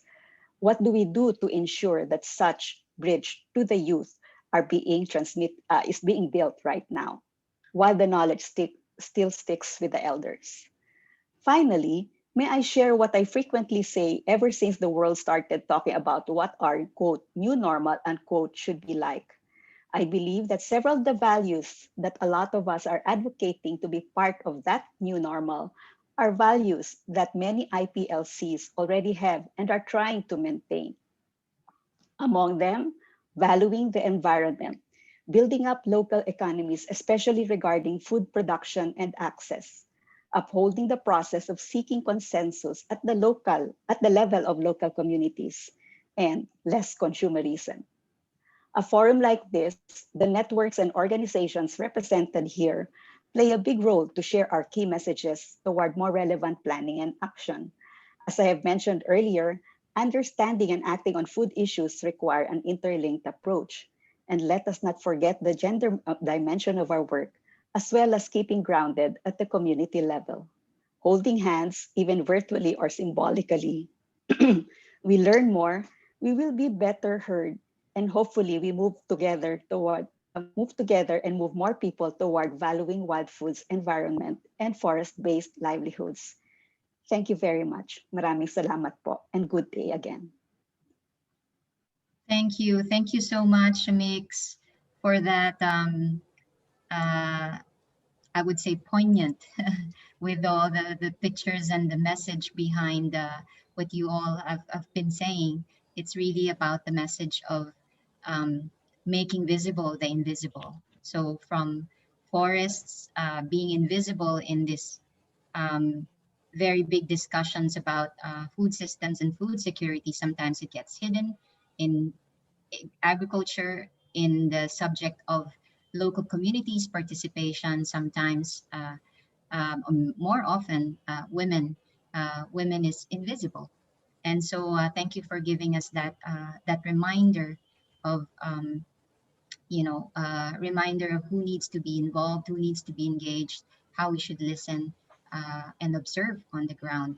And also thank you for the values that you have summed up that is important for the new normal. Now I move to the last set of lightning speakers. I would invite them all to the spotlight. I first call on Jeremy Ironside. He is a program consultant for the McKnight Foundation and the member of the expert group and the steering committee for the expert group on wild foods, biodiversity, and livelihood.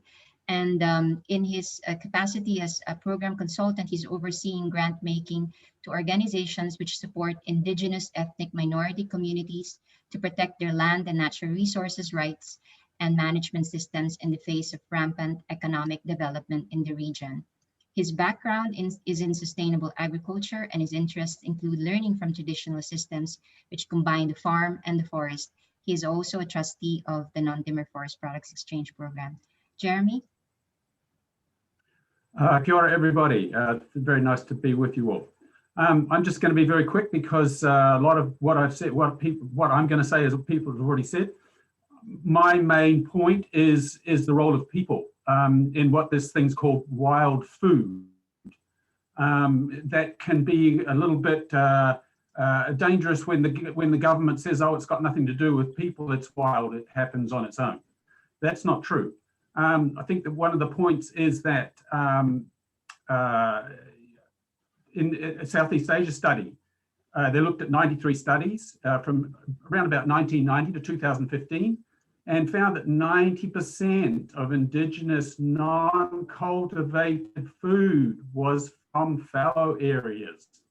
So people are planting and they're deliberately leaving and using their forest agriculture systems and creating them. Another study looked at why is there so much food in the Amazon forest, and they go back 4,500 years and people have been doing forest agriculture in that system for years and years and years. This is things we need to learn. We don't know how to do this anymore. And so that's one of the main things is the role of people in this whole thing. And then of course, a recent discussion by the UN Special Rapporteur for the rights of Indigenous people. The first mention was the idea that this is all about politics. And I'm not just saying it's an Indigenous issue, it is just people who are living off their land. They can be Indigenous and they can be local farming people that are also using the local resources. So politics is a key issue, and we've talked about collective land rights. This is a major issue. For example, there's all these laws. There's the Indigenous Peoples' Rights Act in the Philippines. There's the Forest Rights Act in India. There's the land law in Cambodia. There's recognition of customary law in Sabah and Sarawak. But none of these are really very well implemented. They're all just sitting on paper. And so how do we really get them so that there's some respect and some recognition of people's rights? And I think that comes back to inequalities and discrimination. And I think we have to face the fact that there is a whole system of discrimination that we have to deal with, that against small farmers, against Indigenous people, against forests that aren't being cut down.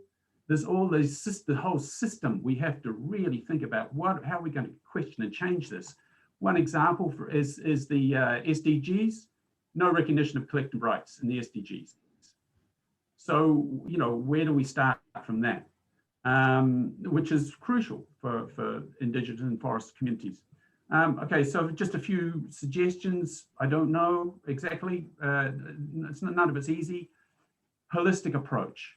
We need to look at Indigenous traditional practices. We need to understand them, we need to learn them, learn about them. How do these rotational systems work? How does forest management work? How does it all work with biodiversity? I mean, that's everyone's talked about that already. Maybe are there models that we can even help or use or work with or get information from? Community models, co-management models that are alternatives to these standard models of development. How do we build evidence and voice and capacity of local people? And one suggestion is action research from young people doing their own research in their own communities with their own people with the knowledge. How do they do this, and how can the young people learn and build their capacity and enthusiasm?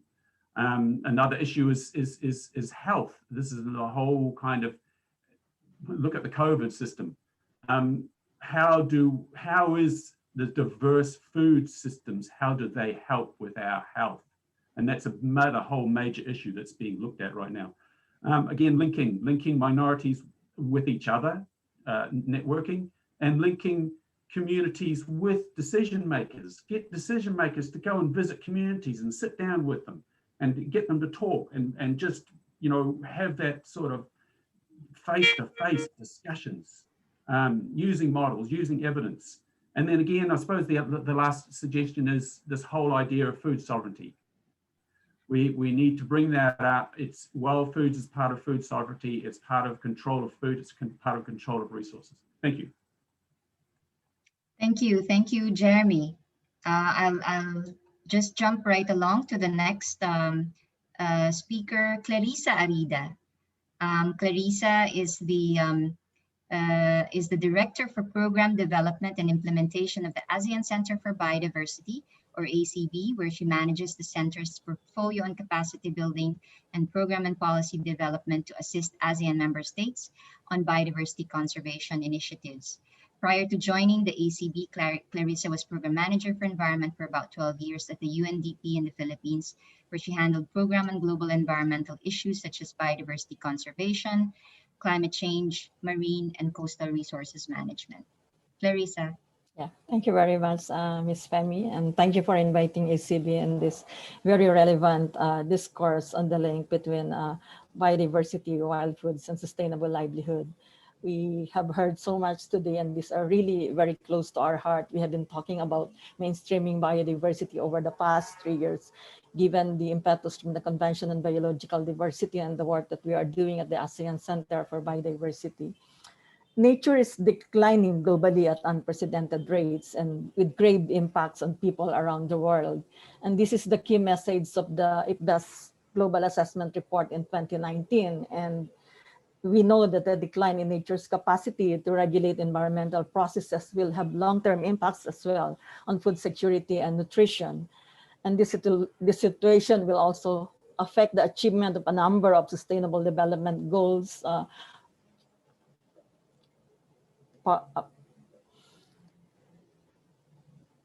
If ecosystems and habitats are degraded, we will eventually be losing our wild foods. And yeah, similarly, the IPBES Global, the regional report on biodiversity and ecosystem services has also shown that traditional agrobiodiversity is in decline, along with the associated indigenous and local knowledge. And this is owing to the shift in agricultural intensification and high-yielding crop varieties, which have been the focus of most of the agricultural production systems that we see over the last 2 or 3 decades, the intensification of agricultural production. And we need to protect our indigenous knowledge. Here in Asia, more than 320 million people are living in an extreme poverty, and the current food system is not delivering sustainability and healthy diets. sad to say, but our food system in Southeast Asia has been transformed through the years from cropping system to farming systems. And this is exactly the shift towards the agricultural intensification that is the big issue right now. I agree with Dr. Madhu and Ms. Royo and other previous speakers. We have to be positive in our outlook in this discussions that we are having and the importance of wild foods and biodiversity and livelihood. We have heard of good practices from the network members and how to create more opportunities to work together. At the ASEAN Center for Biodiversity, we support communities through our ASEAN Heritage Parks program. These are protected areas in the region of unique biodiversity and high ecological significance. And we also support sustainable livelihood. And this is where we see positive outlook to work together with local communities through biodiversity-based sustainable food and products that we need to provide sustainable income as well to the local communities. But then again, on the perspective of the ACB, we also see light at the global perspective in terms of the processes under the Convention on Biological Diversity. The CBD, as many of you are following, I think we are now in the midst of the meetings of the subsidiary body and implementation. This is very critical in the development of the post-2020, the new post-2020 global biodiversity framework, and therefore we have to work with governments and private sector, and we have to make sure that this processes also provides opportunity for equity and sustainability of wild foods, biodiversity and livelihood and food systems. The upcoming negotiation on this biodiversity framework hopefully will integrate diverse perspective of business sectors, subnational governments, women, youth, as well as indigenous peoples and local communities. But let me highlight now the role that we can provide as a regional organization in the ASEAN. Here in the ASEAN region, there are also cross-sectoral processes where the issues on wild foods, biodiversity, livelihoods, and inclusive food systems could be taken such that by 2030, we could also look forward to better and more inclusive food systems in Asia. How do we make the transformation? The ASEAN community is an inclusive community. Cross-sectoral collaboration has been one of the priority strategies of ASEAN, and to ensure this inclusivity. The ASEAN leaders also agreed to continue to promote biodiversity conservation and to mainstream biodiversity into the various development processes. And this opens up opportunities for groups such as the SIANI Expert Group to engage ASEAN economic and sociocultural pillars to raise common issues of concern for the benefit of everyone in the region. And we at the center, the ASEAN Center for Biodiversity, would be happy to bridge this and as part of the expert group on wild foods and biodiversity in this forum. The ACB's trust on mainstreaming of biodiversity in the various sectors has been echoed in this ASEAN leaders call, which reaffirmed ASEAN's commitment to promote biodiversity conservation and mainstreaming biodiversity across all sectors. So lastly, in terms of the role for the network, the network could be a partner of our center, and we would be ready to pursue these goals through ACB's initiatives on mainstreaming biodiversity. We have started this process some years back through our works in mainstreaming in the agriculture sector, bringing together biodiversity and our agriculture focal points together. And with our expanding engagement with SIANI and the network here, we can do this in 2030. Thank you very much. Thank you, Clarissa, for also that encouragement that the network could continue indeed with a partnership with ACB. I move on and call Matthew John. Matthew John is the Managing Director of Last Forest Enterprises, a social enterprise incubated by Keystone Foundation, a civil society organization of which he is also a co-founder director. Matthew's background is in rural development, particularly administration and finance for rural development organizations and field projects. His interests are in enterprise development and organic certification for small growers and harvesters. He has varied experiences working on different projects in India as well as in Bangladesh. Matthew.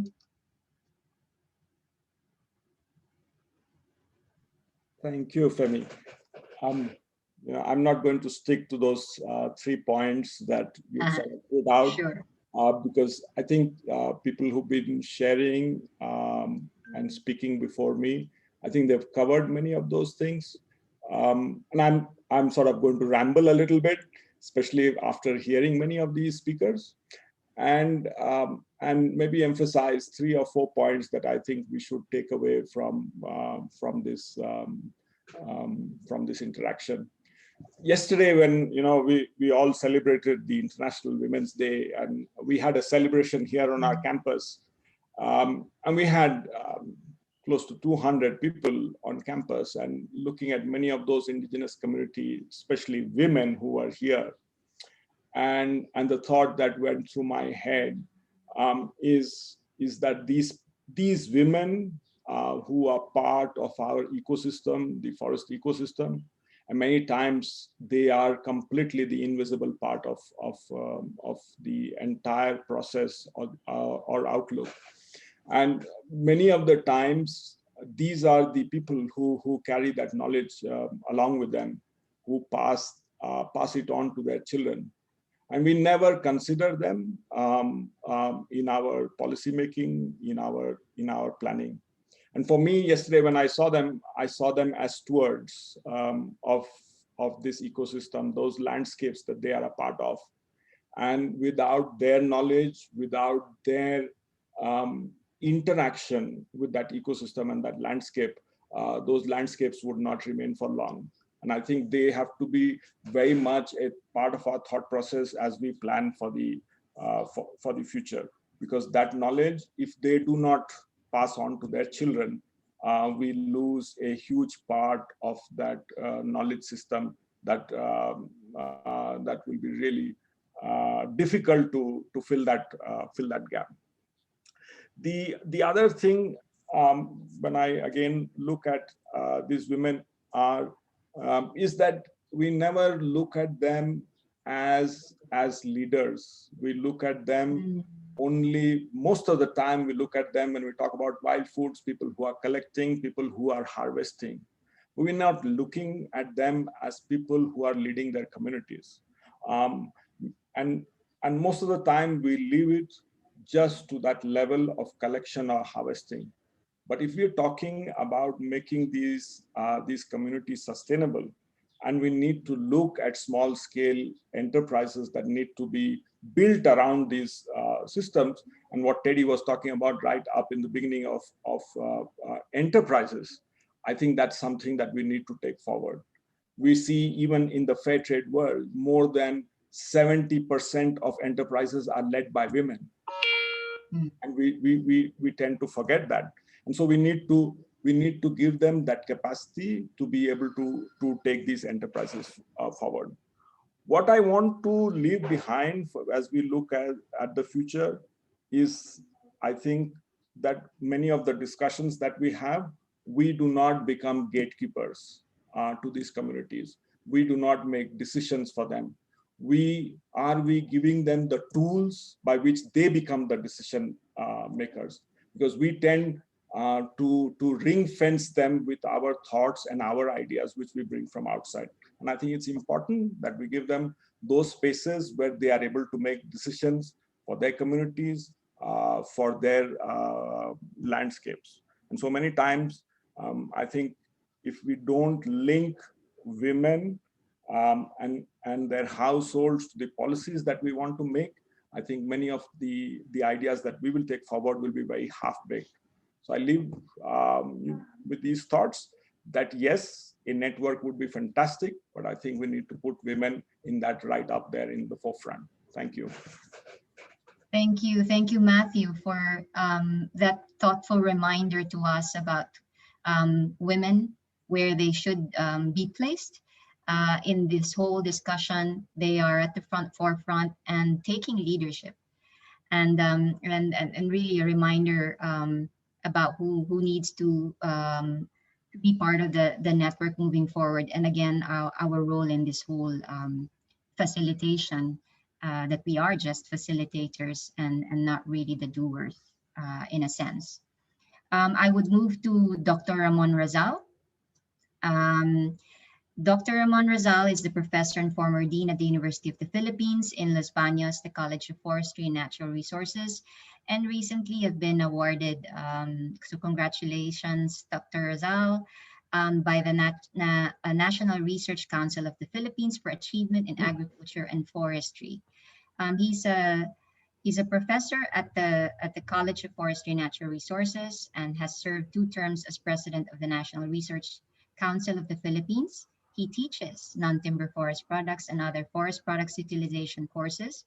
He's also a trustee of the Non-Timber Forest Products Exchange Program and has done research and published articles on various NTFPs such as bamboo, resins, and other chemical products from forest plants.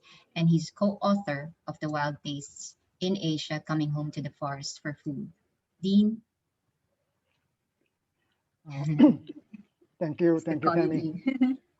Thank you, Femi, and a pleasant day to everyone. As Femi mentioned, I teach non-timber forest products in the university, and it is a relatively new subject in the university, being taken by almost all BS forestry students in the college. And right now, it is also a required course for all baccalaureate degree programs in forestry in the entire country. And as a teacher of students who would become later career foresters, one of my missions is for students to recognize that forests are not only about trees, that there are other benefits that the forest can provide. And borrowing the words of Mix, however, how do you put food in the discussion of forestry? Almost 100 years ago, Brown, he is an American scientist who worked in the Bureau of Forestry in the country, writing a book, Minor Products of Philippine Forest. He was able to document more than 100 wild food plants in the Philippines. Despite having documented so many plants, Brown had the impression that there were not as many available foods in tropical forest than in the more uniform temperate forest. But come to think of it, during the Second World War, many American soldiers survived in tropical forest for long periods of time, probably consuming what's edible in the jungles. Between then and now, there had been several studies on Philippine wild foods, but beyond documenting them, it would be instructive to know how much of those wild foods that Brown documented are still available, how much have increased in use, who are still using them, and which ones had expanded in their use beyond the households of upland communities. And sad to say, research in the academe had not caught up with the information that is needed to contribute to the conservation, protection, and management of wild foods. The National Greening Program of the Department of Environment and Natural Resources includes food security as one of its objectives. While it is laudable that non-timber forest products such as bamboo and rattan are included among the species to be planted, there is no mention of efforts to include the sustainable development of wild foods as part of the interventions that would enable the National Greening Program to address food security. I hope that the series of sessions that we are having will help bring attention to wild foods for its contribution to the forest protection and conservation.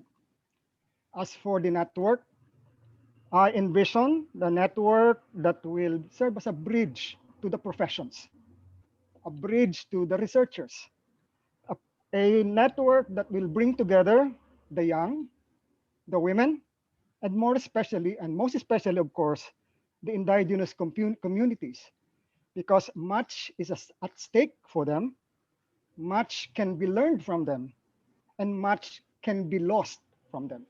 Thank you, and pleasant good afternoon to everyone.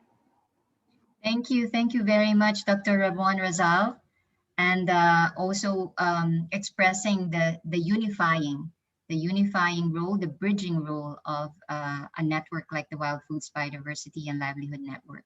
I move on to Dr. Lu Hong Trong, currently works at the Southern Institute of Ecology in Vietnam, under the Vietnam Academy of Science and Technology as its director. He has done work on databasing biodiversity in southern Vietnam and has led numerous researchers on botany, evolutionary biology, genetics, and ecology. He is a member of the NTFP-EP and works closely as an advisor for NTFP-EP Vietnam. Dr. Chung? Thank you, Femi. Hello, everyone. Can you hear me? Yes. Okay. So I think we are running out of the time now, so I will go shortly. Here we have 3 points to talk. So now, first of all, we have a question on our outlook for wild food, biodiversity, livelihood, and inclusive wild food system in Asia to 2030. So I have some point like this. We think that not only here, in on Asia we are facing many challenges in terms of governance, policy, and conservation for protected area. And according to our recent research, area of natural forest and also the natural stock of wild food tend to go down very much. Meanwhile, exotic foods become more abundant, and in any way, we believe that wild food are still important for local community, especially when with regard to food security, economic efficiency, and cultivation techniques for local people. Meanwhile, we know that external demands for natural products, including wild food, will increase very much in the future. Especially we have now the increasing context of environment-friendly living style, clean food, and ecotourism. Many wild food become specialty now in the cities, which can sell at millions of dollars a year. This brings both opportunity for development for communities and threats to the natural resources of wild food. So therefore, if we do not have a suitable strategy or vision, in the future we will see very low, very very little wild food in the wild, and they will find difficult to recover. The second point for we want to share when we strive to transform and research inclusive food system toward the future. In any case, we believe that wild food are still abundant use in communities, regardless exotic foods coming day and day. And we believe there's always still potential to develop to bring better benefit to community. But the problem is we do not know which one can be included in community development programs. This we have learned from many development and conservation of biodiversity projects in Vietnam. Many projects want to develop local economy in order to reduce their relying on natural resources, but they don't know how to develop. They don't know which product to develop for the local communities. The second point we want to emphasize is deforestation and natural resource will continue reducing. If the natural resource and deforestation still happen, we will see the threats to local culture and the local knowledge on using wild food in particular and natural resources in general. And this may happen everywhere. But in current projects of conservation of biodiversity, natural stock of wild food have not been concerned. We do not pay much attention to wild food in those projects.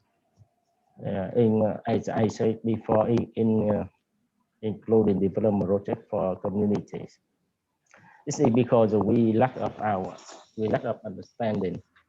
I mean, we here, not only us here in this conference, but I want to say that the villagers also, they don't understand, or they do not have adequate or enough understanding on also outsider who come to help them. They also don't understand the importance or role or value of wild food for community. Normally they say that, oh, that the minor products, they just pick some wild vegetable for food, so on. But they don't know that wild food are very important for the local nutrition. People consume daily, and actually the wild food provide a security for local community, especially in during the time that they cannot cultivate other things in their farm. And many projects and also villagers, they don't know, they don't really understand the high potential of wild food for economic development for communities. We believe that wild food will have a very high potential for economic improvement for local community everywhere in Asia. For the network for its future outlook to be real, I think we should have a comprehensive strategic plan development and conservation of wild food based on community, private sector, and technical support. There are some points that we should pay attention to. Still, we are now doing through EP support and other resources that we try to database the wild food, and this is for us very basic, very baseline data, so we know what wild food people are using, which wild foods we can develop for community or for economic benefits, and the important also how to deliver the information we gather. Some speaker before we said that if we do not promote or deliver this information adequately, we may cause even threats to the local forest. The second thing we want to note here is we should develop conservation projects integrated with wild food conservation and development. We may select some product to develop a symbolic projects to promote wild food with participation of many stakeholders. I mean that it's not only the project, but we need private sector, we need businessmen, we also the local people, and we have to follow the principle of value chain models. We have observed many projects which fail in developing NTFP, and we know that many do not follow the value chain at all. The third one for our network is we should join and through this promote the environment-friendly initiatives. For example, now we have an environment-friendly living style, the new trend in clean foods, and also ecotourism. With this, we may promote wild food also. So the fourth point here, we think that many people don't understand about the wild food, so we need a communication program for awareness, also for policy maker and implementer of projects. Thank you, Dr. Chu. So in all activity, we would try to, yeah. Maybe Sorry. you can wrap up time, in 30 seconds. Yeah, okay. So I have a 2 point more. So in all activity, we should include the participation of local communities, and the tradition of EP is exchange. So we think the network should promote exchange of lessons learned among communities. yeah, that's the point I want to talk with you. Thank you. Dennis. Thank you so much, Dr. Trung, and thank you also for the very practical suggestions for how we can move forward as a network. But now I would just now invite Gordon John Thomas, last but not the least, and I think we should listen also to their message. Gordon John Thomas is currently working in PACO's Trust as a coordinator of Natural Resources Management Program. The program is responsible for empowering the indigenous peoples all over Sabah on customary stewardship of their natural resources, mainly through their good practice and traditional knowledge in protecting sustainable use and restoration of their resources in their customary territories. PACOS is here too as representative of the Civil Society Forum on Social Forestry and ASEAN platform for local communities, indigenous peoples organizations, and civil society organizations to communicate key messages to the ASEAN member states on a more inclusive, people-centered forestry in the ASEAN in the themes of community economy and livelihoods, forest tenure and access rights, inclusive forest governance, and safeguards. Gordon is Dusun Tatana, raised in Tenom and currently living in Penampang in Sabah. Gordon. Thank you, Madam Chair. Kopi sanangan gumasa awi. Good morning, good afternoon, everyone. First of all, I think I need to thank to all my CSO Forum colleagues to consolidate all the points for the lightning message for today. And thank you for the organizer for giving the CSO Forum on social forestry in ASEAN the opportunity to be a dialogue partner and to participate in this very important discussion. Over the past 10 years, the CSO Forum has been working with the region as a platform for civil society, IPLCs, and family farmers in forested landscape to contribute to a more people-centered forestry in Asia. We believe that by 2030, the link between wild food, biodiversity, livelihood, and inclusive food system in Asia will already be prominent and seen to provide major contribution to healthy and safe food system. And consider as one of the key mechanisms in securing access and benefit to land, territory, and resources for the IPLC, youth and gender empowerment, indigenous knowledge transfer, and establishment of climate support, resilient community-based non-timber forest product, and forest-based enterprise. Overall, it will contribute to the achievement of the key sustainable development goal. We have envisioned that outlook with great optimism. However, we must start break down the silo and work together so we want all this to become a reality. The CSO Forum believes that an inclusive food system can be achieved if there is secure land tenure for IPLC that go beyond recognition.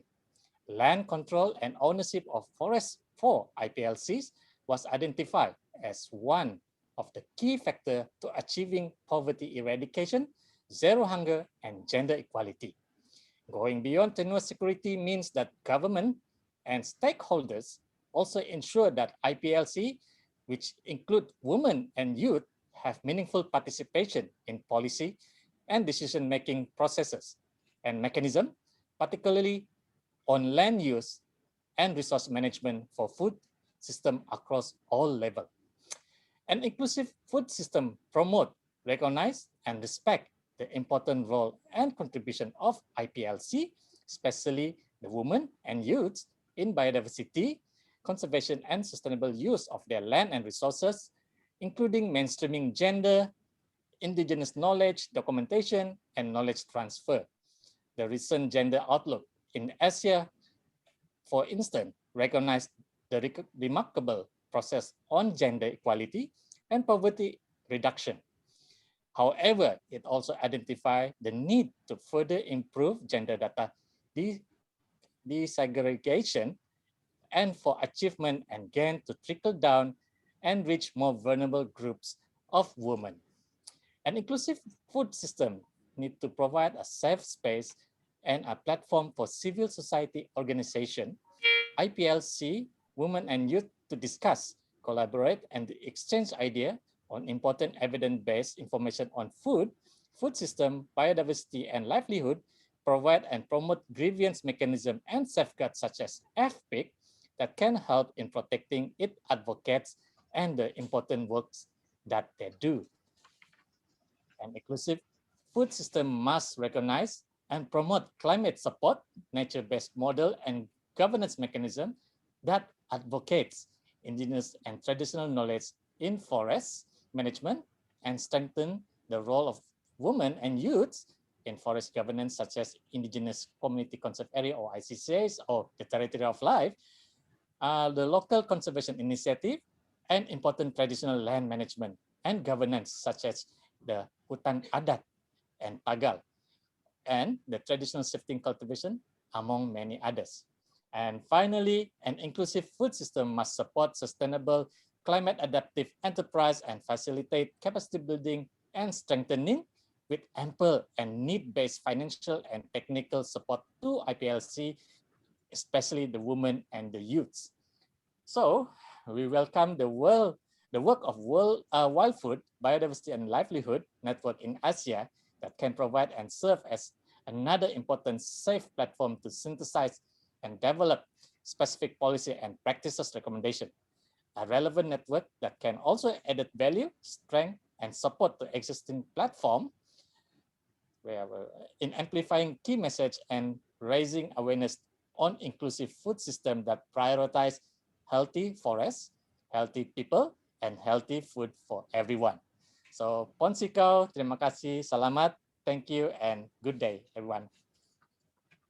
Thank you, Gordon. That actually sums up our opening session. I think that was beautifully closed by and summarized, synthesized by Gordon. I think the key messages are there.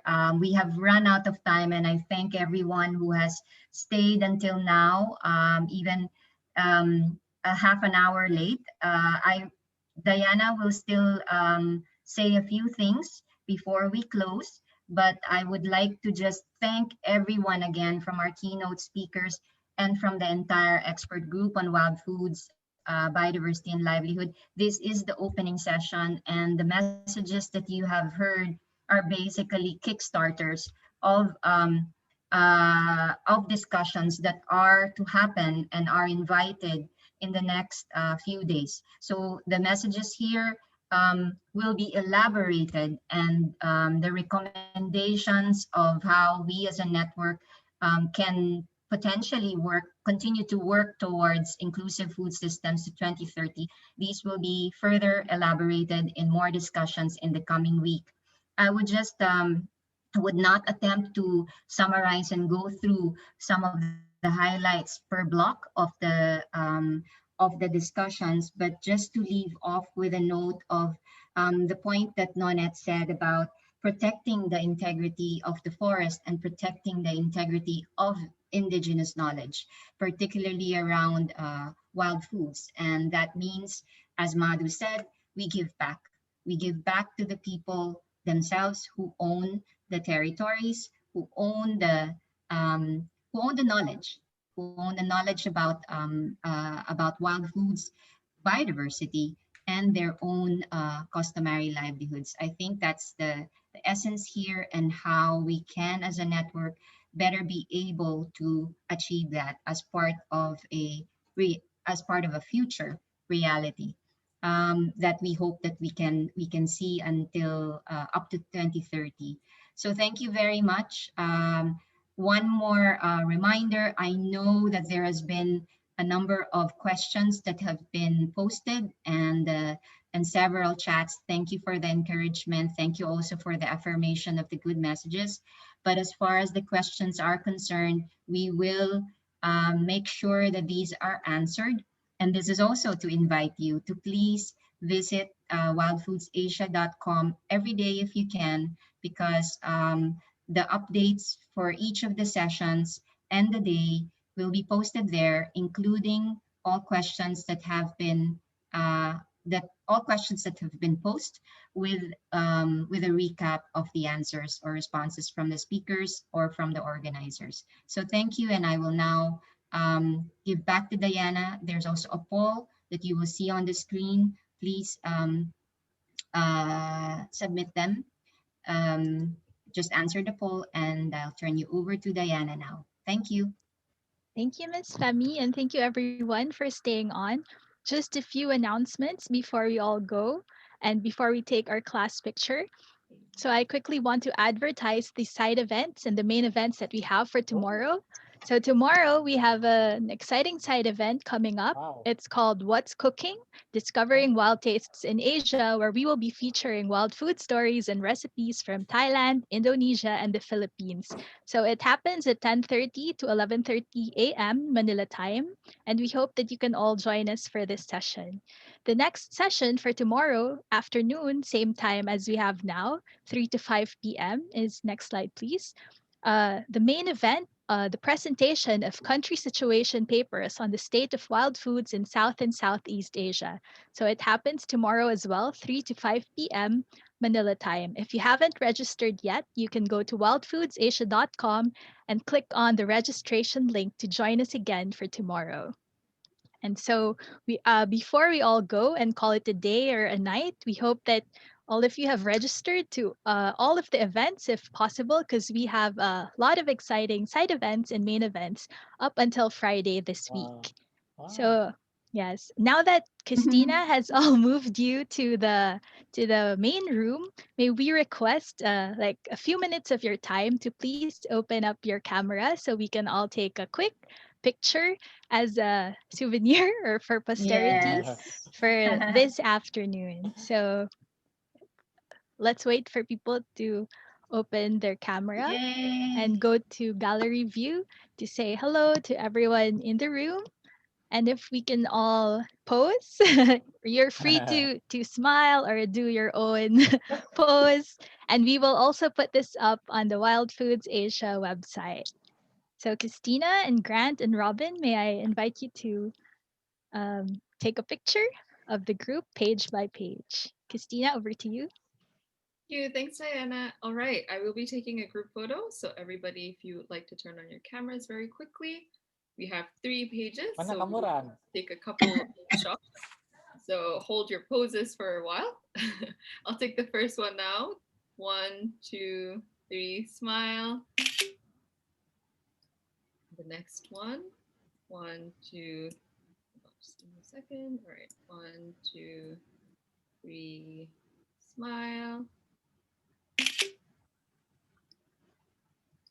1, 2, 3, smile. All right. Okay, so I think that's a wrap, and you'll get the pictures. We'll post them up on the website soon and make it available for everyone, along with the recordings. We'll try our best to put it up 24 hours after each of the event. So thank you, and nice to see everyone in the room. Thank you so much, and see you all in the next sessions. Bye-bye. Bye-bye. Bye. Goodbye. Maraming salamat. Bye-bye. Bye-bye. Thank you. Thank you. Thank you. Bye.